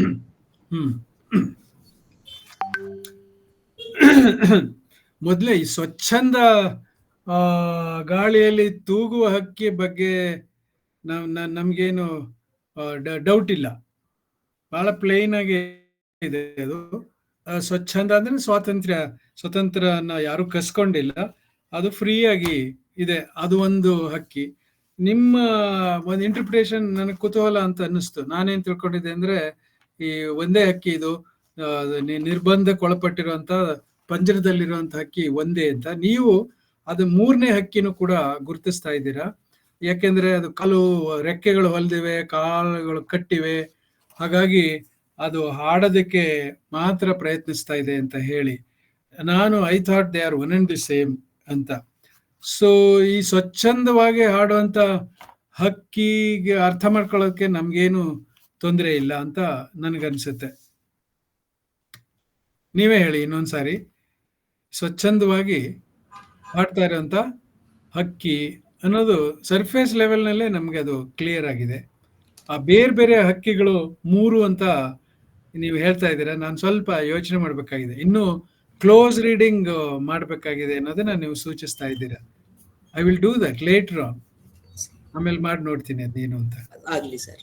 ನನ್ಗೆ ಅದೊಂದು ಸ್ವಲ್ಪ ಡೌಟ್ ಸರ್, ಈ ತರದ್ದು ಇರ್ಬಹುದೇನೋ ಅಂತ ಸರ್. ಸರಿ, ಗೊತ್ತಾಯ್ತು. ಜೆನ್ವಿನ್. ಅದಕ್ಕೆ ನಾವು ಕ್ಲೋಸ್ ರೀಡಿಂಗ್ ಮಾಡಿದಾಗ ಈ ತರದ ಸೂಕ್ಷ್ಮಗಳು ನಮ್ಮ ಅರಿವಿಗೆ ಬರುತ್ತೆ. ನಾವು ಸ್ವಲ್ಪ ಸ್ಥೂಲವಾಗಿ ಓದ್ಕೊಂಡು ಹೋಗ್ಬಿಟ್ರೆ, ಈ ಪಂಜರದ ಒಳಗಡೆ ಹಕ್ಕಿ ಒಂದೇ, ಸ್ವಚ್ಛಂದವಾಗಿರೋದ ಹಕ್ಕಿ ಇನ್ನೊಂದು, 2 ಹಕ್ಕಿಗಳು ಮಾತ್ರ ಇದೆ ಅಂತ ನಾನು ಓದ್ಕೊಂಡು ಹೋಗ್ಬಿಟ್ಟೆ. ಈಗ ನೀವು ಹೇಳಿದ ಹಿನ್ನೆಲೆ ಒಳಗಡೆ ಇನ್ನೂ ಒಂದ್ಸಾರಿ ಅದನ್ನ ನೋಡಿ ತಿಳಿಯಕ್ಕೆ ಪ್ರಯತ್ನ ಪಡ್ತೀನಿ. That's a very good point. Sir, Alluri ಅವರು ಒಂದು ಪ್ರಶ್ನೆ ಕೇಳಿದ್ದಾರೆ ಸರ್. ಮೂಲದ ಆತ್ಮಕತೆಯಲ್ಲಿ ಈ ಕವಿತೆ ಇಲ್ಲ, ಕನ್ನಡ ಅನುವಾದದಲ್ಲಿ ಅನುಬಂಧವಾಗಿ ಕೆಲ ಕವಿತೆಗಳನ್ನು ಸೇರಿಸಿದ್ದಾರೆ ಸರ್. ಅವ್ರದ್ದು ಒಂದು ಅನಿಸಿಕೆ ಸರ್, ಪ್ರಶ್ನೆ ಅಲ್ಲ. ಗೊತ್ತಾಯ್ತು. ಚಾಟ್ ಬಾಕ್ಸ್ ಅಲ್ಲಿ ಹೇಳ್ರಿ ಅಜಯ್ ಇದ್ದಾರಾ? ಇದ್ದಾರೆ ಸರ್, ಮಾತಾಡಿ. ನಮಸ್ತೆ ಅಜಯ್. ನಾನು ನಿಮ್ಮ ಸ್ಟೂಡೆಂಟ್ ಆಗಿದ್ದೆ ಮೈಸೂರಲ್ಲಿ. ಹೇಳಿ. ನೀವು ನಮ್ ಸ್ಟೂಡೆಂಟ್ ಆಗಿದ್ರಿ ಅನ್ನೋದೇ ನಮ್ ಭಾಗ್ಯ, ಅಷ್ಟೇ ಹೇಳ್ಬೋದು. ಸೊ ನನಗೆ ಏನ್ ಅನ್ಸುತ್ತೆ, ನೀವ್ ಹೇಳಿದಾಗೆ ಅಲ್ಲಿ ಇರೋದು ಯಾವುದೇ ಹಕ್ಕಿಗಳಂತ ನನ್ಗೆ ಅನ್ಸುತ್ತೆ. 3ನೇದಲ್ಲ. ಒಂದು ಹಕ್ಕಿ ಪಂಜರದ ಒಳಗಿದೆ, ಒಂದು ಹಕ್ಕಿ ಪಂಜರದ ಹೊರಗಿದೆ. ಅದನ್ನ ನಾವು ಅರ್ಥ ಮಾಡ್ಕೋಬಹುದು. ಹೊರಗಡೆ ಹಾರ್ತಾ ಇರುವ ಹಕ್ಕಿ ಆಫ್ರಿಕನ್ನೇತರ ಹಕ್ಕಿ ಅಂತ, ಅಂದ್ರೆ ಈ ನೀಗ್ರೋ ಅಲ್ಲದ ಹಕ್ಕಿ ಅಂತಾನು ಅನ್ಬೋದು. ಪಂಜರದೊಳಗೆ ನೀಗ್ರೋ ಹಕ್ಕಿ ಅಂತಾನು ಅನ್ಕೋಬಹುದು. ಆ ರೀತಿನೂ ಅದನ್ನ ಅರ್ಥ ಮಾಡ್ಕೋಬಹುದು ಅನ್ಸುತ್ತೆ. ಮತ್ತೆ ಏನಿದೆಯಲ್ಲ ಮಾಡ್ತಾ ಇರುವಂತಹ ಒಂದು ಈ ಶೋಷಣೆಯನ್ನ ಚಿತ್ರಿಸಕ್ಕೆ ಅದನ್ನ ಆತರ ಬಳಸಿದ್ದಾರೆ ಅಂತ ಅನ್ಸುತ್ತೆ ನನಗೆ. ಅಂದ್ರೆ ಪಂಜರದೊಳಗೂ ಇನ್ನೊಂದು ಪಂಜರ ಇರುವ ಪಂಜರದ ಕಟ್ಟೋದೆಲ್ಲ ಅವಶ್ಯಕತೆ ಇರ್ಲಿಲ್ಲ. ಅಂದ್ರೆ ಪಂಜರದೊಳಗೂ ಇನ್ನೊಂದು ಪಂಜರವನ್ನ ಪಂಜರ ಇಲ್ಲದೆ ಇದ್ರೂ ಎಕ್ಸ್ಟ್ರೀಮ್ ವೈಲೆನ್ಸ್ಗೆ, ಚಿತ್ರಹಿಂಸೆಗೆ ಗುರಿ ಮಾಡಿರುವ ಪರಿಸ್ಥಿತಿ ಅದು. ಎಕ್ಸ್ಟ್ರೀಮ್ ವೈಲೆನ್ಸ್, ಕಾಲ್ ಕಟ್ಟೋದು, ರೆಕ್ಕೆ ಕಟ್ಟಿರೋದು, ಎಕ್ಸ್ಟ್ರೀಮ್ ಆದಂತ ಅನಿರ್ವಚನೀಯವಾದ ದುಃಖವನ್ನ ಮತ್ತೆ ಸಂಕಟವನ್ನ ತೋರಿಸೋದಕ್ಕೆ ಆ ಒಂದು ಟೆಕ್ನಿಕ್ ನ ಅವರು ಬಳಸಿರ್ಬೋದು. ಅದ್ ನಿಜ. ಒಂದು ಚೆನ್ನಾಗಿದೆ ಅದು ನಿಮ್ಮ ಅನಿಸಿಕೆ. ಈ ಸ್ವಚ್ಛಂದವಾದದ್ದು ಫ್ರೀ ವರ್ಲ್ಡ್, ಆಫ್ರಿಕಾ ಅಲ್ಲದ ಒಂದು ಪ್ರಪಂಚ ಇರಬಹುದು. ಮತ್ತಿದು ಆಫ್ರಿಕನ್ ಪ್ರಪಂಚ, ಪಂಜರದೊಳಗಡೆ ಇರೋದು ಅಖಂಡವಾಗಿ ಅಷ್ಟು ವಿಸ್ತಾರವಾದ ಒಂದು ಆಫ್ರಿಕಾ ಖಂಡದ ಜನ ಏನ್ ಕಷ್ಟಪಟ್ಟರು ಅದನ್ನ ಸೂಚಿಸೋದಕ್ಕೆ ಪ್ರಾಯಶಃ ಪಂಜರದ ಪಕ್ಷಿನ ರೆಪ್ರೆಸೆಂಟ್ ಮಾಡ್ತಾ ಇರಬಹುದು. ಪಂಜರದ ಪಕ್ಷಿ, that's a valid point. That is a valid point. But ಏನಂದ್ರೆ ಇವರು ಹಾಡ್ತಾ ಇದ್ದರಿಂದ, ಬ್ಯಾಲೆಡ್ ಪ್ರಕಾರ ಹಾಡ್ತಾ ಇದ್ದರಿಂದ, ಪರ್ಫಾರ್ಮರ್ ಆಗಿರೋದ್ರಿಂದ ಇಂಥ ಈ ಕವಿತೆಗಳು ಎಕ್ಸ್ಟ್ರಾರ್ಡಿನರಿ ಪೋಯಮ್ಸ್ ಅಂತ ಏನು ನಾವು ಭಾವಿಸ್ಬೇಕಾಗಿಲ್ಲ. ಯಾಕಂದ್ರೆ ನೀವಾಗ್ಲೇ ಬಹಳ ಕ್ಲಿಷ್ಟವಾದ, ಕಠಿಣವಾದ ಬೇರೆ ಬೇರೆ ರೂಪಕಗಳ ಸಾಮ್ರಾಜ್ಯದಲ್ಲಿ ಕೆತ್ತಲ್ಪಟ್ಟಂತ ಕವಿತೆಗಳನ್ನ ಅನೇಕ ಓದಿದಿರಿ ನೀವು. ಅದಕ್ಕೆ ಹೋಲ್ಸ್ ನೋಡಿದ್ರೆ ನನಗೆ ಮಯಾಂಜಲೋ ಈ ಕವಿತೆ ಪಂಜರದ ಪಕ್ಷಿ ಅನ್ನೋದು ಅಷ್ಟು ಗಹನವಾದ್ದು ಅಂತ ಅನಿಸ್ತಾ ಇಲ್ಲ. ಸ್ಥೂಲವಾಗಿ ಅವರು ಆ ಪಕ್ಷಿಯ ರೂಪಕವನ್ನ ಇಟ್ಕೊಂಡು ಸ್ವಾತಂತ್ರ್ಯ ಮತ್ತು ಅದರ ಗೈರುಹಾಜರು ಅದನ್ನ ಹೇಳಿದ್ದಾರೆ. ಮತ್ತೆ ಆ ಸ್ಟ್ಯಾನ್ಸಾಗಳ ರೆಪಿಟೇಷನ್ ಬಗ್ಗೆ ನಿಮ್ಗೆ ಏನ್ ಅನ್ಸುತ್ತೆ? ಅವರು ಗಾಯಕರಾದ್ರಿಂದ, ಪರ್ಫಾರ್ಮರ್ ಆದ್ರಿಂದ ಪ್ರಾಯಶಃ ರಂಗದ ಮೇಲೆ ಅದು ಕಳೆ ಕಟ್ಟುತ್ತೆ ಅಂತ ಹೇಳಿ ಆ ಪಲ್ಲವಿಯನ್ನ ರೆಪಿಟೇಷನ್ ತಂದಿದ್ದಾರೆ ಆ ಸ್ಟ್ಯಾನ್ಸಾನ ಅಂತ ನನ್ನ ಭಾವನೆ. Basically she is A singer song writer ಅಂತ ನಾವೊಂದು ವರ್ಗ ಕಾಣ್ತೀವಲ್ಲ ಜಗತ್ತಿನ ಕಾವ್ಯ ಪ್ರಪಂಚದಲ್ಲಿ. ಬ್ಯಾಲೆಡ್ ಡ್ಯಾನ್ಸರ್ ಮತ್ತೆ ಸಿಂಗರ್ ಆಗಿದ್ದಾರೆ. ಹೌದು, ಬ್ಯಾಲೆಡ್ ಸಿಂಗರ್. ಹಂಗಾಗಿ ಆ ಪದ್ಯವನ್ನು ಅವರು ರಿಪೀಟ್ ಮಾಡಿದ್ದಾರೆ. ಅದು ಬಿಟ್ರೆ ಅವರು ಸಿಂಗರ್ ಆಗದೆ ಇದ್ರೆ ಆ ಟೆಕ್ನಿಕ್ ನ ಅವರು ಅಳವಡಿಸ್ಕೊತಾ ಇದ್ರು ಏನೋ ಗೊತ್ತಿಲ್ಲ. ಸರ್, ಒಂದು ಪ್ರಶ್ನೆ ಇನ್ನೊಂದಿದೆ ಸರ್. ಈ ಕವಿತೆಯ ಹಿನ್ನೆಲೆಯಲ್ಲಿ ಸ್ವತಂತ್ರ ಎಂದ್ರೇನು ಅಂತ ಹೇಳಿ ಬಾಬುರಾವ್ ಯಾದವ್ ಅವ್ರು ಕೇಳ್ತಿದ್ದಾರೆ. ಇದಕ್ಕೆ ಏನ್ ಹೇಳೋದು? ಅದೇ ಸ್ವಾತಂತ್ರ್ಯನ ಕಳ್ಕೊಂಡವ್ರಿಗೆ ಅದು ಅರ್ಥ ಆಗುತ್ತೆ. ಸ್ವತಂತ್ರವಾಗಿ ನಾವು ಬದುಕ್ತಾ ಇರೋದ್ರಿಂದ, ಯಾವ ನಿರ್ಬಂಧ ಇಲ್ಲದೆ ಬದುಕ್ತಾ ಇರೋದ್ರಿಂದ ನಮಗೆ ಅದು ಗೊತ್ತಾಗ್ತಾ ಇಲ್ಲ. ಅಂದ್ರೆ ಇಮ್ಯಾಜಿನೇಟಿವ್ ಆಗಿಯೂ ಅವರ ಸ್ಥಾನದಲ್ಲಿ ನಿಂತು ನಮಗೆ ನೋಡಕ್ಕಾಗದೆ ಇದ್ರೆ ಪರ್ಮನೆಂಟ್ ಇನ್ಸೆನ್ಸಿಟಿವಿಟಿ ಅಂತ ಏನ್ ಕರೆದ್ರು ಆ ತರ ಆಗ್ಬಿಡುತ್ತೆ. ಪರ್ಮನೆಂಟ್ ಇನ್ಸೆನ್ಸಿಟಿವಿಟಿ. ಈಗ ಪ್ರಾಯಶಃ ಅವರು ಇದು IPL ಆಟ ಮಿಸ್ ಮಾಡ್ಕೊಂಡಿರ್ಬೋದು. ಸಿಕ್ಸರ್ ಬೌಂಡ್ರಿ ಬಾರಿಸ್ದೆ, ಅಯ್ಯೋ ನಾನು ಇಲ್ಲಿ ಕೂತ್ಕೊಂಡು ಕೇಳ್ಬೇಕಲ್ಲಪ್ಪ, ಮಜವಾಗಿ ನಾನು IPL ನೋಡ್ತಾ ಇದ್ದೆ ಅಂತ ಎಷ್ಟೋ ಜನಕ್ಕೆ ಆ ಭಾವನೆ ಬರ್ಬೋದು. ಅದರಿಂದ ಈ ನಮ್ ಸ್ವಾತಂತ್ರ್ಯ ಇರೋದು, ಸ್ವಾತಂತ್ರ್ಯ ಇಲ್ಲದೆ ಇರೋದನ್ನ ಕಲ್ಪನೆ ಮಾಡ್ಕೊಳಕ್ ಆಗಲ್ವೇ? ಅಂದ್ರೆ ಸ್ವಾತಂತ್ರ್ಯ ಕಳ್ಕೊಂಡಿರುವಂತ ಒಂದು ವಿಶಾಲವಾದಂತ ಜನಸ್ತೋಮ ಚಿತ್ರಹಿಂಸೆಯಲ್ಲಿ, ಗುಲಾಮಿತನದಲ್ಲಿ ಬದುಕ್ತಾ ಇರುವ ಸನ್ನಿವೇಶವನ್ನ ಕಲ್ಪಿಸ್ಕೊಳ್ಳೋದಕ್ಕೆ ಸಾಧ್ಯವಿಲ್ಲವೇ? ಸಾಧ್ಯವಿಲ್ಲ ಅಂದ್ರೆ ಶಿಕ್ಷಣ ನಮ್ಗೇನು ಪರಿಣಾಮಕಾರಿಯಾಗಿ ಏನು ಮಾಡ್ತಾ ಇಲ್ಲ ಅಂತಲೇ ಅರ್ಥ. ಅದಕ್ಕೆ ಅವರು ಅಯ್ಯರ್ ರಿಚರ್ಡ್ಸ್ ಮೇಲಿನ ಮೇಲೆ ಶಿಕ್ಷಣ ಇಂಪ್ರೂವ್ ಆಗ್ಬೇಕು, ನಮ್ಮ ಟೀಚಿಂಗು, ಕ್ಲಾಸ್ ರೂಮ್ ಟೀಚಿಂಗ್ ಆಗ್ಬೋದು, ಎಜುಕೇಶನ್ ಸಿಸ್ಟಮ್ ಬದಲಾವಣೆ ಆಗ್ಬೇಕು ಅಂತ ಯಾಕೆ ಹೇಳ್ತಾರೆ ಅಂತಂದ್ರೆ ಈ ಸೂಕ್ಷ್ಮತೆ ಬರ್ಲಿ ಅನ್ನೋ ದೃಷ್ಟಿಯಿಂದ.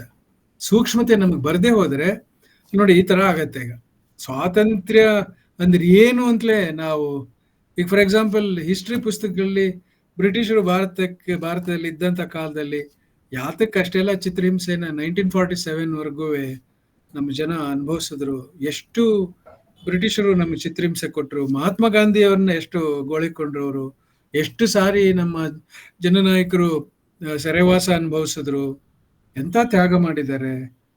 ಇದನ್ನ ಅಟ್ಲೀಸ್ಟ್ ಓದಿ ಆದ್ರೂ ತಿಳ್ಕೊಬೇಡ್ವೆ? ಈ ಪ್ರಶ್ನೆ ಕೇಳಿದವರು ಟೀಚರ್, ಸ್ಟೂಡೆಂಟ್, ಲೆಕ್ಚರ್ ಇದ್ದಾರೆ ಸರ್, ಅಸಿಸ್ಟೆಂಟ್ ಪ್ರೊಫೆಸರ್ ಇದ್ದಾರೆ ಸರ್. Assistant professor. ನೋಡಿ, ಅವ್ರಿಗೆ ಈ ಪ್ರಶ್ನೆ ಉದ್ಭವ ಆಗುತ್ತೆ ಅಂದ್ರೆ ಅವ್ರ ಮೆಚುರಿಟಿ ಲೆವೆಲ್ ನಾವು ಪ್ರಶ್ನೆ ಮಾಡ್ಬೇಕಾಗತ್ತೆ. This is basic. What is freedom, what is unfreedom, what is the absence of freedom, what is it to live in slavery. ಆ ಒಂದು ಕಲ್ಪನೆಯನ್ನೆಲ್ಲರೂ ಆ ಗುಲಾಮರ ಬದುಕನ್ನ, ನಮ್ಮಲ್ಲಿ ದಲಿತ ಜಗತ್ತು ಇತ್ತೀಚಿನವರೆಗೂ ಕೂಡ ಬಾಂಡೆಡ್ ಲೇಬರರ್ಸ್ ಆಗಿದ್ರು. ಗೊತ್ತೇನು ಅದಕ್ಕೇನಂತಾರೆ ಬಾಂಡೆಡ್ ಲೇಬರ್ಗೆ? ಜೀತ ಪದ್ಧತಿ. ನಾನು ಕಣ್ಣಾರೆ ನೋಡಿದ್ದೀನಿ ನಮ್ಮ ಹಳ್ಳಿಲಿ. ಆ ಜೀತಗಾರರು ಹೊಡಿತಾ ಇದ್ರು ಯಜಮಾನ್ರುಗಳು. ಅವನು ಇಡೀ ದಿನ ಹೊಲದಲ್ಲಿ ಕೆಲಸ ಮಾಡ್ಕೊಂಡು ಬಂದು ಮನೆಗೆ ಏನೋ ಒಂದು ಹುಲ್ ತರ್ಲಿಲ್ಲ, ದನಗಳಿಗೆ ಸಂಜೆ ಹೊತ್ತು ಹುಲ್ ತರ್ಲಿಲ್ಲ, ಇಡೀ ದಿನ ಅವನು ಹೊಲದಲ್ಲಿ ಕೆಲಸ ಮಾಡಿದ್ದಾನೆ. ಮತ್ತೆ ವಾಪಸ್ ಬರುವಾಗ ತಲೆ ಮೇಲೆ ಹುಲ್ ತರ್ಲಿಲ್ಲ ಅಂತ ಹೇಳಿ ನಮ್ಮ ಕಣ್ಣೆದುರಿಗೆ ಹೊಡೆದದ್ದನ್ನು ನಾನು ನೋಡಿದೆ. ಅಂತ ಘೋರವಾದಂಥ ದೃಶ್ಯಗಳು. ಸೊ ಈ ತರದ ಒಂದು ಸ್ವಾತಂತ್ರ್ಯ ಅಂದ್ರೆ ಏನು, ಗುಲಾಮಿತನ ಅಂದ್ರೆ ಏನು, ಜೀತ ಪದ್ಧತಿ ಅಂದ್ರೆ ಏನು, ಇದನ್ನ ನಾವು ಇಮ್ಯಾಜಿನೇಟಿವ್ ಆಗಿ ಕೊನೆ ಪಕ್ಷ ನಮ್ಮ ದೃಷ್ಟಿ ಮತ್ತು ಅರಿವು ಸೂಕ್ಷ್ಮವಾಗದೇ ಇದ್ರೆ ಸಾಹಿತ್ಯ, ಕವಿತೆ, ಕಾವ್ಯ ಇದ್ಯಾವುದು ನಮ್ಮನ್ನ ಉದ್ಧಾರ ಮಾಡೋದಿಲ್ಲ. ಮತ್ತೆ ನಾವು ಹಾಗೆ ಮುಂದುವರಿತಾ ಇರ್ತೀವಿ. ಪ್ರಪಂಚನೂ ಹಾಗೆ ಇರುತ್ತೆ. ನಮ್ಮ ಎಜುಕೇಶನ್ ಸಿಸ್ಟಮ್ ಅಲ್ಲಿ ಮೂಲಭೂತವಾಗಿ ದೋಷ ಅಡಗಿದೆ ಅಂತ ಹೇಳಿ ಗೊತ್ತಾಯ್ತಾ. ಅದಕ್ಕೋಸ್ಕರನೇ ಅವ್ರು ಹೇಳಿದ್ದು ಇಂಪ್ರೂವ್ ಆಗಬೇಕು ಎಜುಕೇಶನ್ ಸಿಸ್ಟಮ್, ಕಲ್ಚರ್ ಇಂಪ್ರೂವ್ ಆಗಬೇಕು ಅಂತ. ಈಗ ಫಸ್ಟ್ ಎಕ್ಸ್ಪೆರಿಮೆಂಟ್ ಅವ್ರು ಮಾಡದ್ದು 1925-26 ಅಲ್ಲಿ. ಆಮೇಲೆ ಅದು 1929 ಅಲ್ಲಿ ಪುಸ್ತಕ ಫಾರಂದಲ್ಲಿ ಬಂತು, ಪ್ರಾಕ್ಟಿಕಲ್ ಕ್ರಿಟಿಸಿಸಮ್, ಐಯರ್ ರಿಚರ್ಡ್ಸು. ಮೊದಲು ಅವರು ನಮಗೆ ಪರಿಚಯವಿಲ್ಲದ ಕವಿತೆಗಳನ್ನ ಕೊಟ್ಟು ಪ್ರಯೋಗ ಮಾಡಿದ್ರು. ಯಾರ್ಯಾರು ಹೇಗೆ ಇದಕ್ಕೆ ಪ್ರತಿಕ್ರಿಯಿಸ್ತಾರೆ, ಪ್ರತಿಸ್ಪಂದಿಸ್ತಾರೆ ನೋಡೋಣ ಅಂತ ಹೇಳಿ. ಅದರ ಆಧಾರದ ಮೇಲೆ ಅವರು ಈ ಪುಸ್ತಕವನ್ನು ಬರೆದು, ನಮ್ಮ ಸಂಸ್ಕೃತಿಯಲ್ಲಿ ಮೂಲಭೂತವಾದಂಥ ದೋಷ ಅಡಗಿದೆ. ನಮ್ಮ ವಿದ್ಯಾವಂತ ಯುವಕರಿಗೆ ಕವಿತೆಯ ಅಂತರಾಳ ಅರ್ಥ ಆಗ್ತಾ ಇಲ್ಲ. ಅದನ್ನ ವಿಪರೀತವಾಗಿ ವ್ಯಾಖ್ಯಾನ ಮಾಡಿ, ಕವಿತೆ ಏನು ಹೇಳಿದ್ರೆ ತಾವು ತದ್ವಿರುದ್ಧವಾದ ರೀತಿ ಅರ್ಥ ಮಾಡಿಕೊಂಡು ಬಹಳ ದೂರ ಹೊರಟೋಗ್ತಾರೆ. ಆದ್ರಿಂದ ಬೇಸಿಕ್ ಆಗಿ ನಮ್ಮ ಸಂಸ್ಕೃತಿಯಲ್ಲಿ ದೋಷ ಇದೆ, ನಮ್ಮ ಎಜುಕೇಶನ್ ಸಿಸ್ಟಮ್ ಅಲ್ಲಿ ಏನೋ ತೊಂದರೆ ಇದೆ, ಸರಿಯಾಗಿ ನಾವು ಶಿಕ್ಷಣ ಕೊಡ್ತಾ ಇಲ್ಲ ಅಂತ ಅವ್ರು ಹೊರಟದ್ದು ಈ ಕಾರಣಕ್ಕೋಸ್ಕರ. ಆದ್ರಿಂದ ನೋಡಿ, ಅದು ಮತ್ತೆ ಆ ಪ್ರಶ್ನೆ ಬಂತು, ಸ್ವಾತಂತ್ರ್ಯ ಅಂದ್ರೆ ಏನು ಅನ್ನೋ ಪ್ರಶ್ನೆ. ಸ್ವಾತಂತ್ರ್ಯ ಅಂದ್ರೆ ಏನು? Assistant professor. ಸರ್ ಧನ್ಯವಾದಗಳು ಸರ್. ಎಸ್, ಚಾಟ್ ಬಾಕ್ಸ್ ಅಲ್ಲಿ ಪ್ರಶ್ನೆಗಳು ಮುಗಿದು ಸರ್. ನೇರವಾಗಿ ಯಾರಾದ್ರೂ ಪ್ರಶ್ನೆಗಳು ಕೇಳ್ಬೋದು. ಒಂದು ಪ್ರಶ್ನೆಗೆ ಅವಕಾಶವನ್ನು ನಾವು ಮಾಡಿಕೊಡ್ಬೋದು. ಸಮಯ ಆಗ್ತಾ ಇದೆ, ಯಾರಾದ್ರೂ ಕೇಳ್ಬಹುದು.